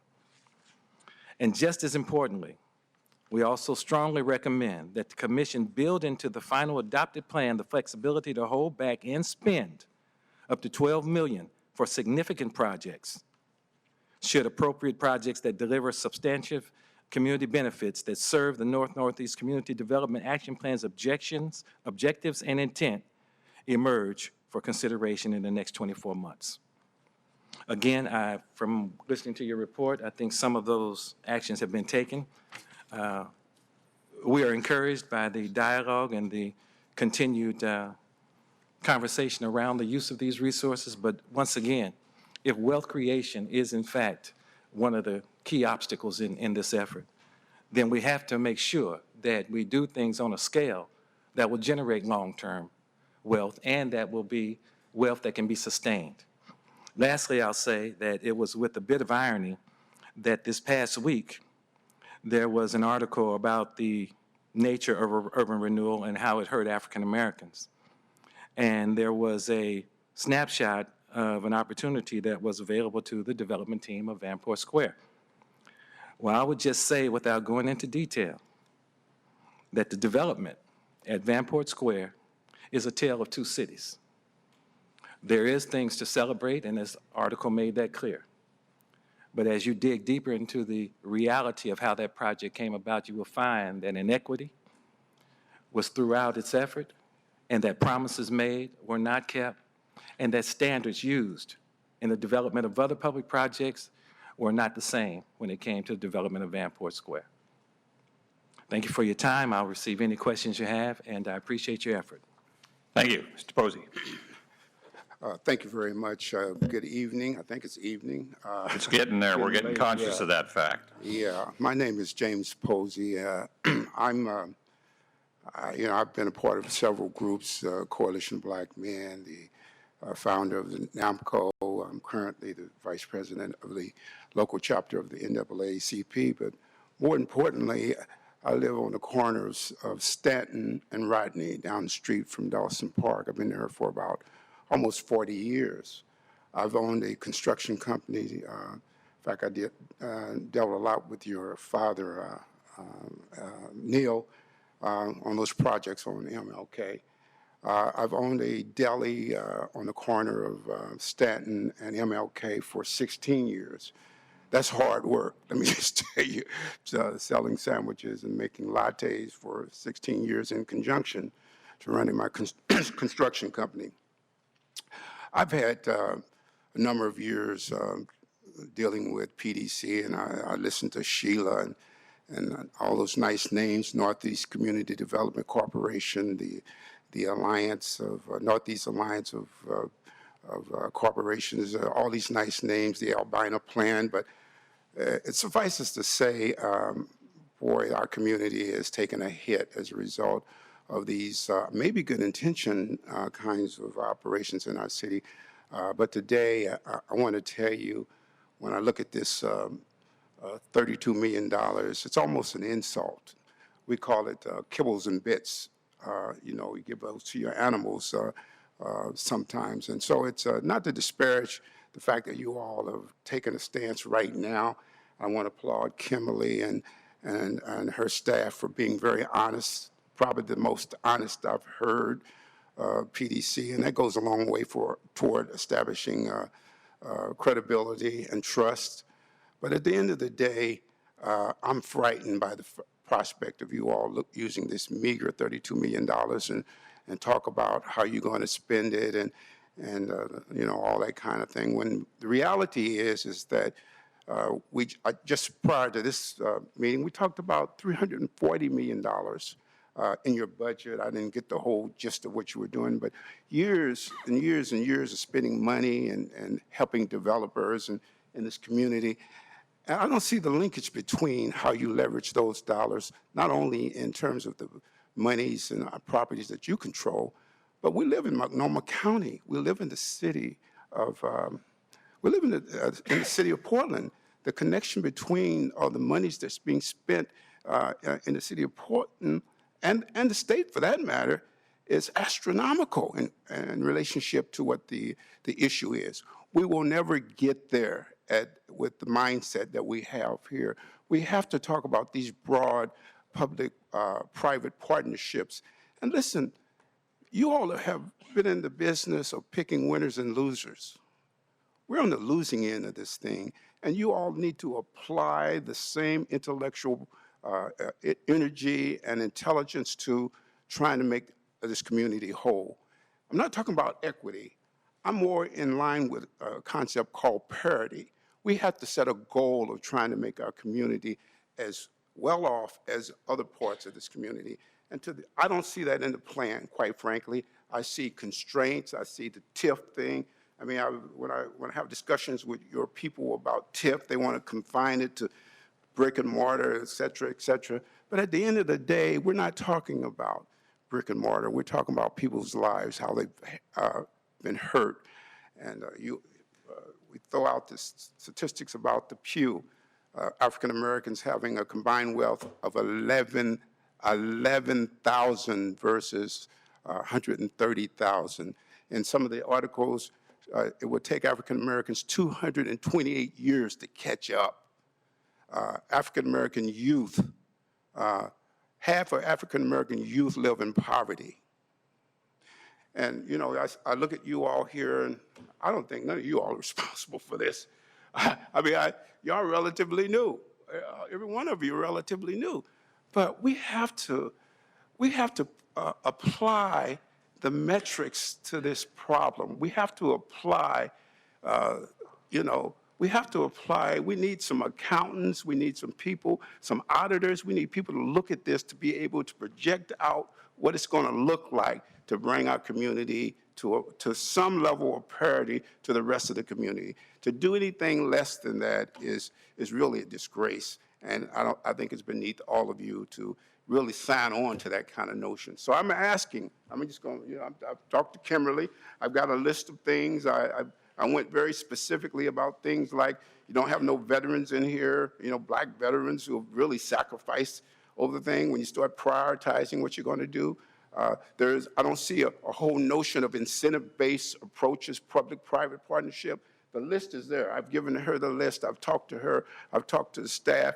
And I will say, at the end of the day, I think there's a hope that we're going to do something different this time. I just ask that you do it, not in the box that you traditionally have been doing it, but expand it as broadly as you possibly can and make this thing happen for the sake of our community. Thank you. Thank you very much. Thank you, Rick. Thank you. Thank you. So we're getting behind, and so can we get staff up here for some questions, but we're going to have to move along pretty quick.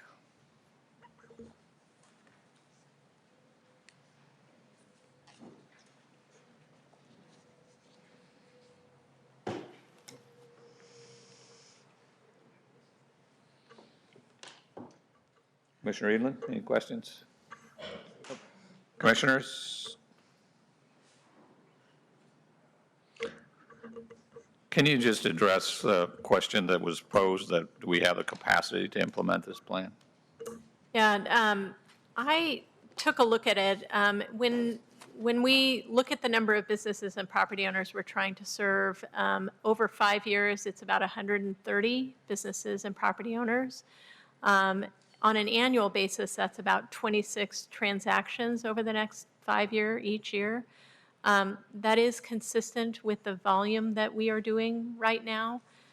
I would say that I think because we have raised expectations in this area among the community, that we are going to have to be proactive, intentional, and very good follow through. And so I think we have the capacity to do it. We may need to look to our partners to come alongside us and help us to achieve those goals. But I do believe we have the fundamental capacity to do the amount of work that is before us. Any other questions or comments? Yeah, I have a quick question. Do we offer any loan structures similar to what MISO's structure is? I mean, I heard that as one of the concerns was that there isn't access to capital. So I would just say that MISO has a suite of loan products, and we did take, and some of which are products that we do not offer because they're a micro lender. But when you look at their loan products and our loan products, the kinds of things that we do to underwrite a loan are, or factors that we take into consideration are very similar. I think one of the issues that we need to discuss, and it's called out in here, is process. How many, either real or perceived barriers are there? So I think we're very open to looking at our process, at our terms, at the suite of products that we have to try to make ourselves as open and accessible as possible. And I further think that that we're also willing to look at, what is the best way to get our money, our loan money out the door, and that may or may not include working with partners to get the money out the door. That's a major implementation detail that I think is kind of like a next step that we need to undertake. I just want to thank you for the update. No decisions are being made today. The purpose was for update, and I appreciate all of the hard work thus far. I would like to have maybe, Kimberly, a part 2 and a part 3 to hear from you all on the progress, because what I have noted and observed in the past is that you all have been tremendously open to feedback and have worked really hard to integrate it. I was a little bit confused because some of the folks who are part of the advisory committee have helped to construct the plan, and I don't know that that was necessarily clear today, so it might be important to kind of, if you're not giving names, at least list the community partners that have participated in the construction of this plan, because I think that you've tried to appreciate the width, depth, and breadth of the differences in people's sort of desires. So that might be super helpful. And then also, as you've broken down here, your proposed 5-year allocations and estimates and how many people would benefit from that. So you've got 50 for property ownership and redevelopment and so forth and so on.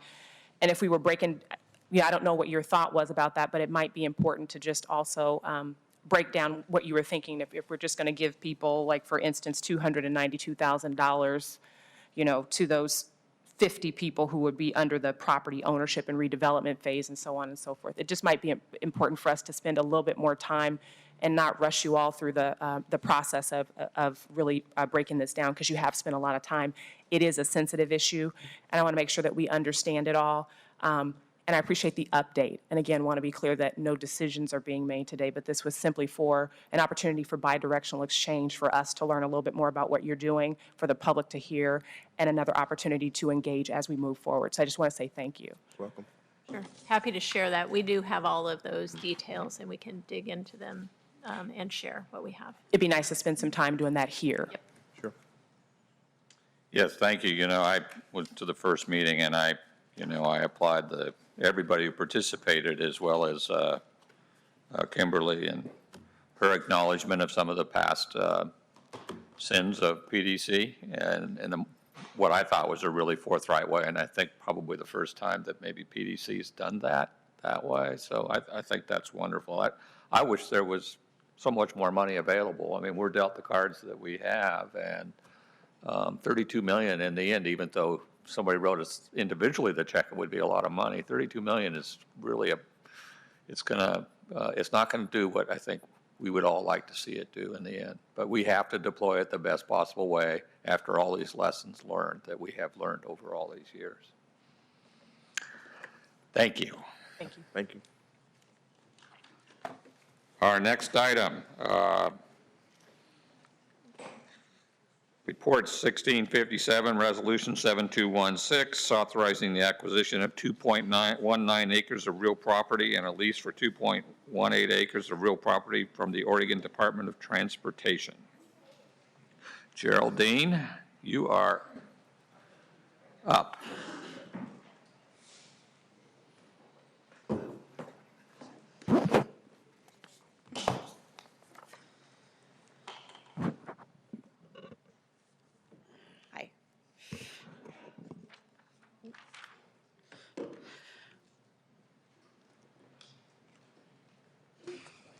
Chair Kelly and Commissioners. I'm Geraldine Moyle. I am a project manager in the Development and Investment Department, and I'm here today to request board authorization to acquire and lease the property more commonly known as the ODOT blocks in the Central East Side urban renewal area. And you can see the resolution on this slide.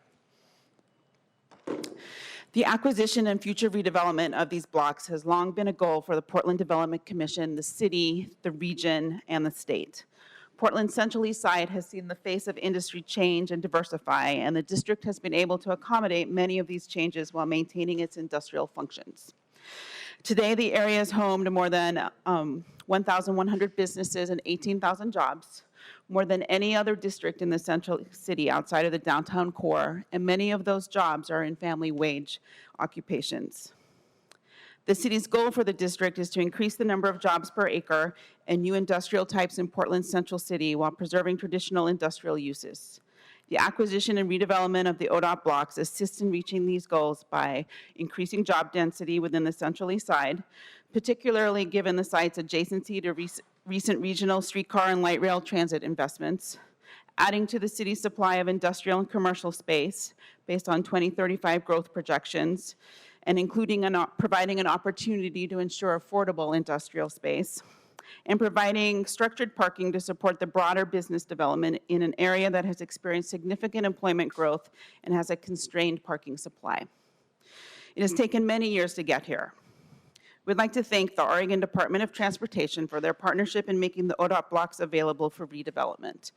Bobby Lee, Ted Miller, and Tamara Patrick from ODOT are here today and would like to acknowledge their efforts in reaching this milestone.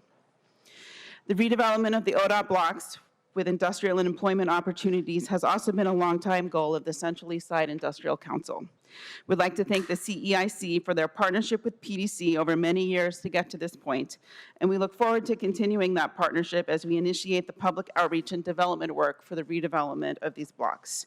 Juliana Lukasik, the Central East Side Industrial Council Executive Director, is here to testify on behalf of the Central East Side Industrial Council. And as I said, the acquisition of these parcels has taken many years, and we'd also like to acknowledge the expansive team of PDC staff, both past and present, that have worked in various roles and tasks to get us here. So this slide highlights both the purchase and lease portions of the parcels that are before you today. As you can see, the parcels front on Southeast Water Avenue in the Central East Side and consist of 3 blocks in between Madison and Taylor Streets. The Interstate 5 freeway is overhead on the property's western boundary, with the East Bank Esplanade and the Willamette River directly west of the freeway. The leased parcels can be described as generally the western portion of each block and are highlighted as hatched in this graphic. There are 3 parcels that in total equate to around 2.1 acres of property.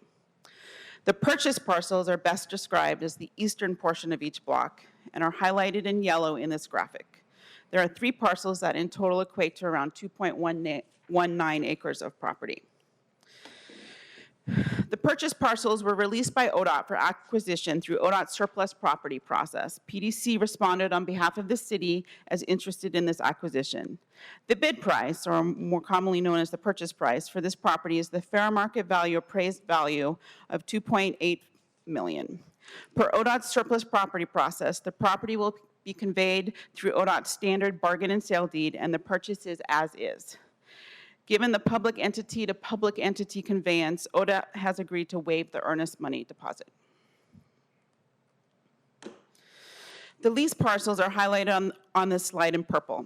These parcels cannot be purchased due to ODOT's need for access to the Interstate 5 freeway, as well as potential long-term ODOT plans that may or may not need those properties in the future. ODOT has historically offered month-to-month leases on these parcels for surface uses that do not include permanent structures. Given the long-term redevelopment goals for the blocks, PDC and ODOT have negotiated longer lease terms that will provide opportunities for surface parking, both interim and long-term, on the leased areas where permanent structures are not allowed. The term for these leases are 20 years for each lease, with 2 options to extend for 10 years each. The rent is $1.74 per square foot per year, which equates to a total monthly lease of approximately $13,800 per month. PDC intends to pay the lease rate with revenue from the parking uses on these leased parcels. And based on current parking rates at other PDC-operated lots, such as the adjacent festival lots, and an occupancy rate of 65% for monthly parkers, the revenue projected from these parcels is approximately $18,000, which should more than cover the lease payment. But to manage risk related to parking rates and occupancy, the termination clause for PDC for these leases allows PDC to terminate within 30 days, with 30 days notice. ODOT's termination timeline is still being negotiated, and Exhibit B of the resolution and the report have been updated to reflect this. Given the 20-year term for the lease and PDC's intentions to make surface parking improvements on the lease parcels, our goal is to have as much notice as possible if ODOT needs to terminate the lease. ODOT has indicated that the termination of the lease is unlikely unless for the initiation of long-term future freeway expansion plans or an unexpected need, but they cannot at this time commit to an extended notice period. We are working with ODOT staff to reach agreement on terms that meet both PDC's desire for extended notice and ODOT's need for access to and utilization of their property. Staff at both PDC and ODOT believe we can reach agreement on terms that suit all needs. With the board's authorization to proceed today, PDC and ODOT can complete the remaining steps of ODOT's surplus property process with the objective to close on the acquisition and formalize the lease terms by the end of 2016. PDC staff will spend next winter and spring completing public outreach regarding the programming and phasing goals for the 3 blocks, the desire to provide affordable industrial space in the Central East Side through leasing opportunities within the development of these properties, and the evaluation of providing district parking, long a need in the district, on one of the ODOT purchased parcels. The site is of great interest to not only PDC in the Central East Side, but also the city and the region, as shown in the images on this slide that reflect 2 of many design studies, both solicited and unsolicited, that have been completed for the site. We anticipate issuing a request for a development partner in the spring of next year, selecting a partner in the summer, with agreements for the disposition and development of each parcel in place in 2018, and with a goal of phase 1 construction starting in the fall of 2018. And so in closing, the authorization to proceed with the purchase and lease of these parcels is the current step in a long process towards reaching the redevelopment goals for these properties, both the steps that have proceeded and those that will occur in the future. So we're now open for questions, and I'll note that Steve Blank, the real estate coordinator, is also here in the audience and is available to answer any questions the board might have in regards to the leasing of properties, PDC's management of past and current leases, and or parking lots. And we also have Juliana from CEIC here as well. Questions? I would just say congratulations. I know this has been a long time project. Thank you. Likewise, congratulations. Just 2 comments. One, as always, when we get to the disposition phase or selecting a partner, I would really like to see us very explicitly balance mission, recognize what that mission is to the extent we have it, and also financial returns, especially with our long-term sustainability objectives financially as an organization. I think this is a key parcel for that. And again, thank you very much. Thank you. Commissioners? If we could have Juliana Lukasik come up and say a few words, then we'll take a vote.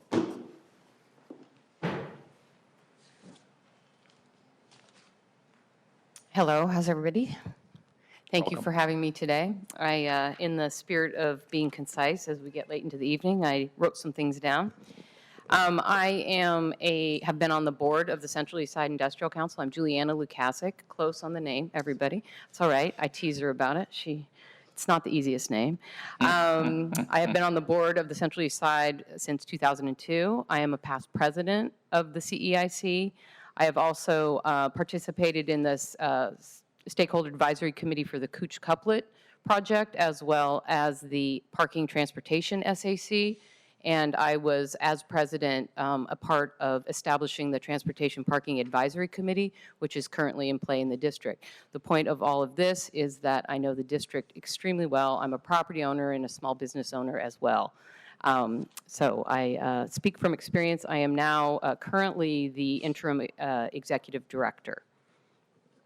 So the CEIC has desired and worked for the redevelopment of the ODOT blocks for as long as I've been on the board.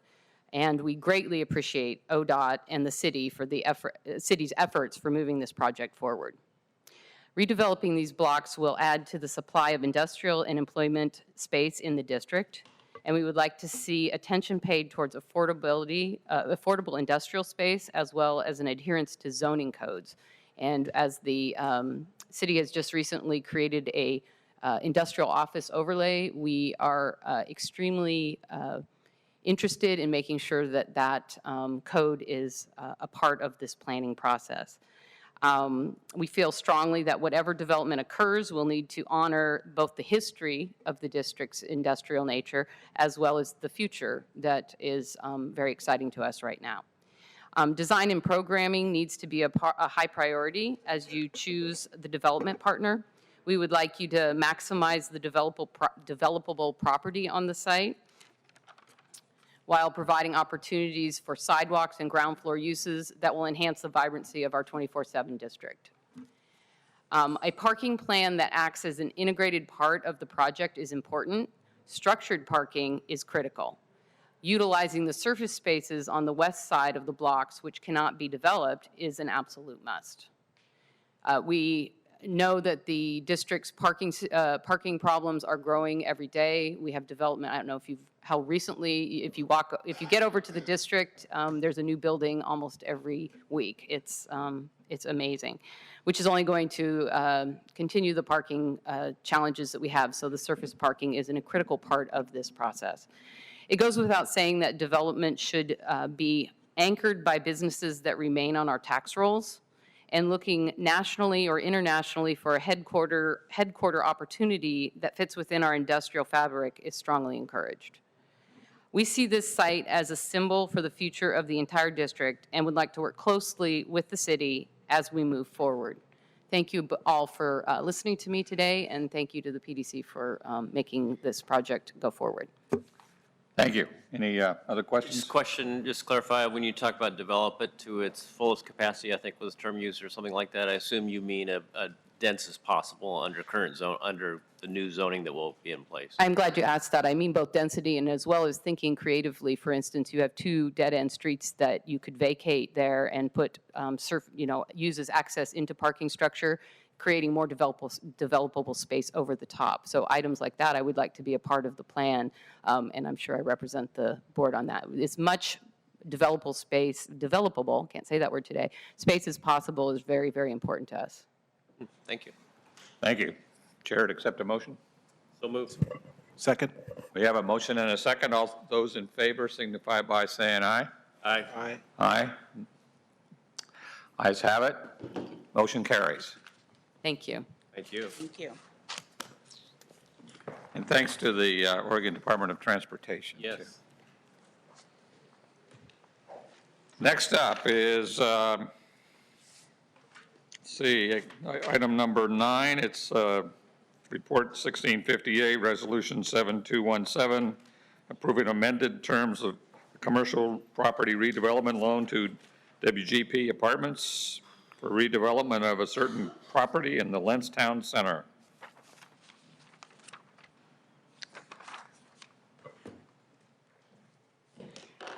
Good evening, Chair Kelly, Commissioners, Executive Director Branham. My name is Layla Aman. I am a project manager in the Development and Investment Department here at PDC. Today we are going to, and I'm joined here by Laura Alcinas, a business loan development officer here at PDC as well.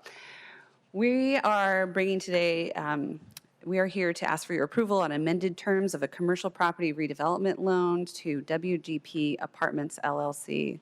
I'm going to walk through a little bit of where we are with the Lentz Town Center and how this project fits into the overall vision, and then Laura will go through the details in terms of the loan and the changes to that. As many of you are aware, the Lentz Action Plan really called out 92nd and Foster as a key location for creating a Main Street, and it's been the focus for the Portland Development Commission and the community as well in terms of investing and leveraging the properties that are in this area.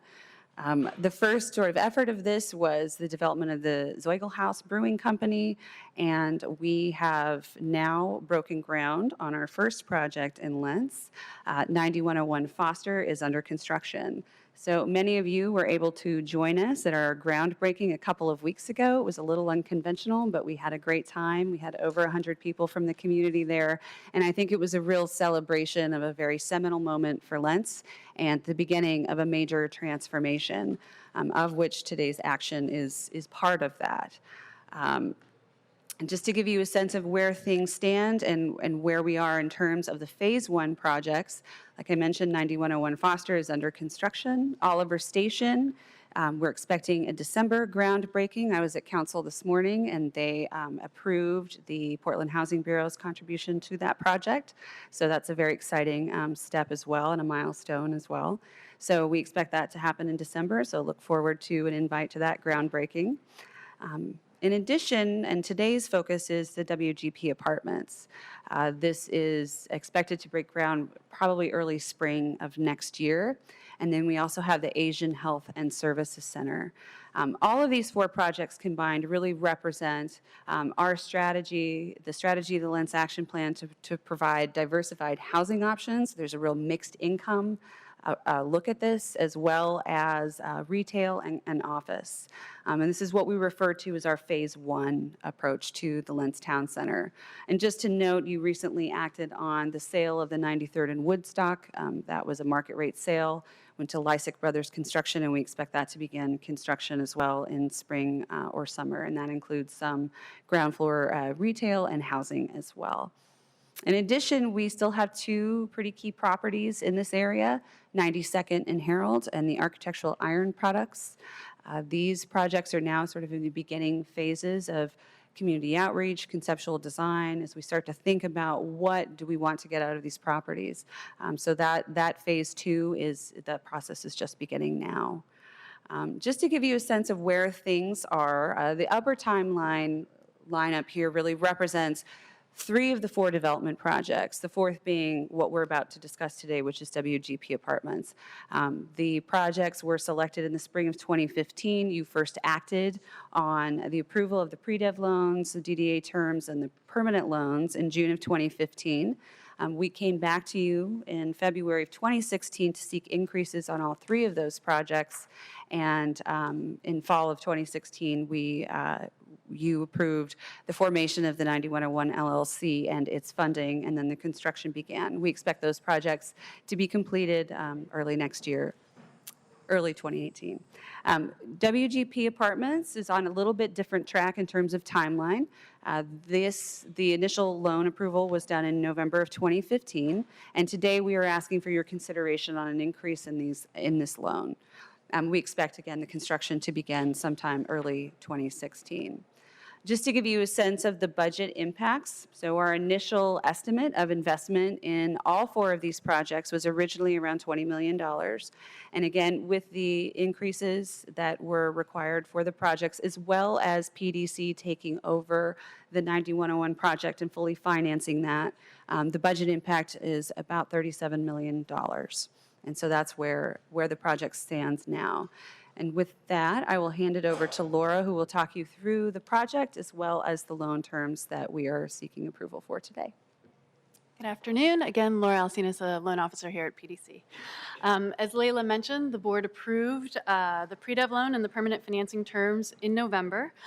Since that time, Rose CDC's development team has rolled up its sleeves, created a special purpose entity for the project, which is the WGP Apartments LLC that you see, and has progressed substantially on the due diligence, the design, and the underwriting with other funding sources. You can see renderings here of the current design. Some changes due to setback and other design requirements. The site configuration has changed, and the number of rental units was reduced from 68 to 64. The other program has not changed and includes a mix of 1, 2, and 3 bedrooms. Some community and amenity space, and on-site parking. Also, this project is entirely income restricted and meets a different housing affordability need than the other projects that we're bringing forward in the Lens Town Center. Most of those are at a 60% median family income level, and along with some market rate apartments. This project has affordable units at 30% MFI, which is deeper, but the cash flows from those units to the project are supported by the project-based Section 8 vouchers, which were awarded to the project and were required by PDC to support the project feasibility. And so this project also has workforce housing units, what we're terming workforce housing, at 80% and 100% MFI. Note that rents in the area are currently around 70%, hovering around 70%. So this would serve to preserve housing options for some folks who wouldn't necessarily qualify for the 60% MFI as rents increase in the area. So here you see the sources, the development budget uses, and the sources that you considered in November 2015 and currently. On the uses side, the largest increase as expected were the construction costs, but overall the uses increased about $4.2 million. You'll note that as in line with the board's direction with the other project increases, we have held the developer fee static on this project as well. And then on the sources side, I would just point out that the development team has been able to increase the senior loan amount due through favorable underwriting and favorable pricing, and has also been diligent in sourcing additional grant funds.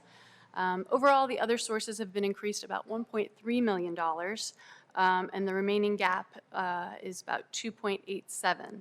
PHB has agreed to an increase in their funding commitment for the affordable units already. And the request before you is a almost $2.15 million increase from PDC for a comparable pro rata share of the shortfall. So again, the action before you, approving the amended terms of a commercial property redevelopment loan. And we welcome your questions, and we also have Nick Savi from Rose CDC here to. Maybe we can get Nick to come up and make some remarks, and then we'll see if the commissioners have any more questions. Good evening, Chair Kelly, Commission members. We're really excited about the Woody Guthrie Place project. Just looking at the picture of all the new buildings there at 92nd and Foster, it's really exciting. I've been working in Lens since 1985 and at Rose since 1992. So it's been a long time coming, and we're pleased to see the progress. So I think this is an important project for the neighborhood. I think it's unique in the mixed income of the residents that will live there. A really important component to the project is this is providing housing for neighborhood families that are part of our Baby Booster program, which is part of a national Best Baby Zone initiative to support early child health. And we know that housing instability is one of the biggest factors preventing healthy families. Both PDC and PHB have been key partners in getting us to this point, and I think in terms of the construction costs that you've got very good comps and that there's 4 projects under construction simultaneously, and I think our costs are consistent with what you're seeing in the other projects. Some of the benefits of the project I'd really like to highlight are the family size units, including 9 3-bedroom units, the deeply affordable, so 16 units at 30% MFI, including a partnership with Home Forward that I think 12 of those are project-based vouchers that they stepped forward to provide. Rose is really committed to equity contracting. We were able to achieve 85% utilization of MWESB firms for the professional services on the project. We've got Walsh Construction as our general contractor. I think we'll achieve outstanding numbers in terms of utilization there as well. Yeah, this is a really great time for Rose. We recently heard that we were awarded tax credits for our Jade project at 82nd and Division. That's very competitive funding. We were able to get that at the first time, and that's really a cornerstone project in the Neighborhood Prosperity Initiative, which I know is a high priority for PDC. So we're going to be adding 112 new affordable units in 2018. If we're able to move forward with this. So yeah, thank you for your support. Happy to answer any questions you might have. So after having those kids for the dedication or for the groundbreaking at 9101, maybe we get Arlo Guthrie to come out for the groundbreaking. Yeah, absolutely. It's really, we reached out to Nora Guthrie, Woody's daughter, and she said she was delighted to have an affordable housing project named for her dad. So she definitely wants to be kept informed. Oh, that's great. Any further questions, commissioners? A motion and a second would. So moved. Second. We have a motion and a second. All those in favor signify by saying aye. Aye. Aye, the ayes have it. Thank you. Thank you very much. Good work. Okay, amazingly, we're only a few minutes behind. Well, now it's up to Eric Iverson to keep us on track. No, it's going to be It's going to be me. the famous Jillian Detweiler. Good afternoon, Chair and Commissioners. This proposal comes to you as a result of conversations we've had with the property owner adjacent to the site for the Asian Health Services Center. I'm going to bring up a map here. In the center of the photo, in the purple, is a property that was known as Assurity Northwest. It's been acquired by Acorn Foster LLC. It was originally going to be developed in 2 phases with the property outlined in orange. The property outlined in orange is now going to be the home of the Asian Health Services Center. But when it was a 2-phase project, there were covenants, conditions, and restrictions negotiated. And the property owner adjacent, Acorn Foster LLC, came to PDC with concerns about the size of the Asian Health Services Center and his perception that there would be a lot of pressure on parking. He was not going to provide his approval of the project. And while we felt he did not have actually standing to prevent the project from going forward, we were responsive to his concerns about being a good neighbor and having parking that he felt would meet his needs. And so we identified the yellow parcel, the Bowski property, as a piece of property that was of no strategic interest to PDC. We'd acquired it to remove a house that was deteriorating and to dedicate land to improve sidewalks on Foster. So the proposal is that we would transfer that property to Acorn LLC. They would have the opportunity to develop it for parking. They'd be responsible for the land use approvals and for making the physical improvements to accommodate that. And if you have any questions? It's pretty straightforward. I think we're all well informed, so. Chair would accept a motion. So moved. We have a motion and a second. All those in favor signify by saying aye. Aye. Aye, the ayes have it. Motion carries. Our next item, we're going to first of all, the meeting of the Portland Development Commission is now adjourned. The members of the Portland Development Commission will now meet as the Commission's local contract review board to consider the next item on the agenda, which is action item 1660, Resolution 7220. Adopting findings in support of and exempting the Nelson Suites 2040-50 tenant improvement project from low bid solicitation. Elise, you're on. I'm Elise Hendrickson, Construction Services Coordinator, Chair Kelly, Commissioners, and Executive Director Branham. I'm here today to ask the local contract review board to approve an alternative contracting process for the Nelson Suite 2040-50 tenant improvements project and adopt the findings in support of and exempting this project from low bid solicitation.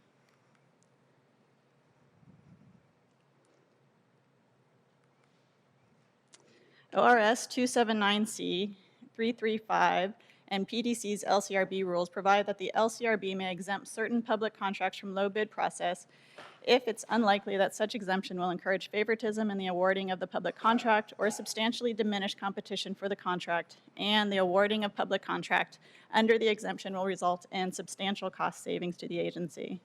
We do not anticipate favoritism or diminished competition because the contractor selection will be via a competitive RFP.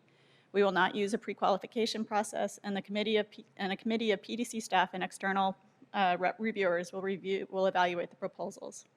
We anticipate cost savings due to several project-specific factors. The project takes place in existing structures with limited as-built documentation. It requires modifications to load-bearing walls adjacent to occupied spaces and requires the selected contractor to limit impacts to existing tenants, including noise, dust, and accommodating tenant production schedules. There have been 4 previous low-bid projects at this site, ranging from mechanical upgrades to tenant improvements to a fire life safeties upgrade. The total change order amounts for these low-bid projects have ranged from 12 to 60% increase over the original contract price, due in large part to unforeseen conditions and permit-required revisions. The RFP process screens proposers based on previous related experience, project approach, and cost, as opposed to cost alone. A contractor who has demonstrated experience working in older buildings with similar scale and scope may be better positioned to accurately price the assessed risks of the project, resulting in fewer change orders and schedule impacts and likely cost savings. As required, PDC published a 14-day notice of intent to waive low bid contracting on October 21st. A public hearing was held on November 7th. There were no attendees and no written comments were received. The project site is located at the north end of the interstate urban renewal area. So the orange circle indicates the approximate location of the site. In 2011, PDC purchased 4 parcels on North Argyle Street. The Spartech Industries parcel and the adjacent vacant parcel on the north side of Argyle, which is in the upper left-hand corner, and the parcels at 8411 North Denver, referred to as the Nelson property, and the adjacent corner parking lot on the south side of Argyle. So that's the circle in the lower right-hand corner.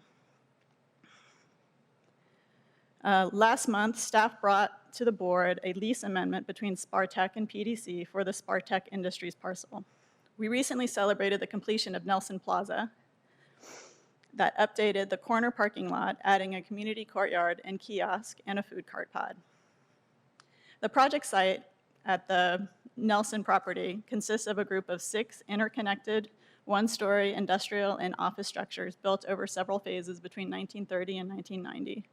The property currently has 3 tenants: Salvage Works, which is a lumber liquidator, Figure Plant, a design and production company, and Spartech, who plans to relocate this portion of their operations to the lease space across North Argyle at the end of January.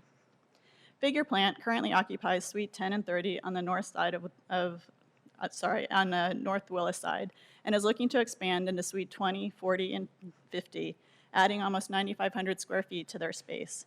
They anticipate adding up to 8 additional full-time staff and between 5 and 15 part-time staff, depending on their workload over the next several years.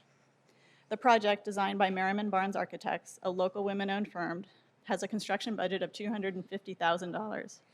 At completion, the property will be 100% leased for the first time since PDC purchased the property. The scope of work in Suite 20 includes wall and ceiling demo, new walls, ceilings, electrical, and HVAC. A new opening will be cut between the wall, between the occupied Suite 10 and this space. The scope of work in Suite 40 includes structural upgrades and gas piping for a paint booth, a large fire-rated roll-up door in the wall between occupied Suite 30 and this space, and new LED light fixtures.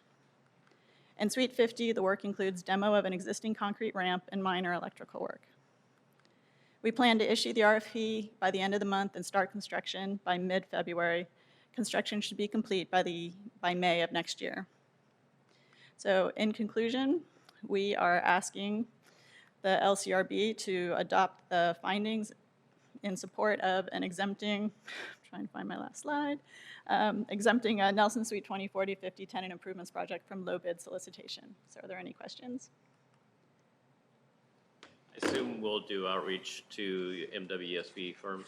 Yes, so we've already contacted MCIP to ask, and with the scope of work, and asked them to do With some an outreach. emphasis on firms that are located in the district.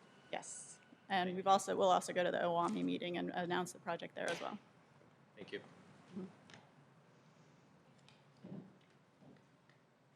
The chair will accept a motion. So moved. Second? We have a motion and a second. All those in favor signify by saying aye. Aye. Aye. Ayes have it. Motion carries. Thank you very much.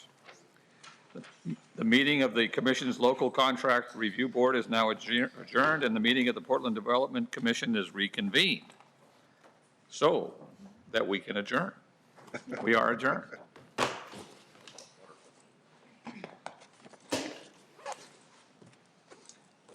That was a rarity for you, Tom. What's that? We went over. Were we? Okay. Take a look at your schedule. Oh, thank you.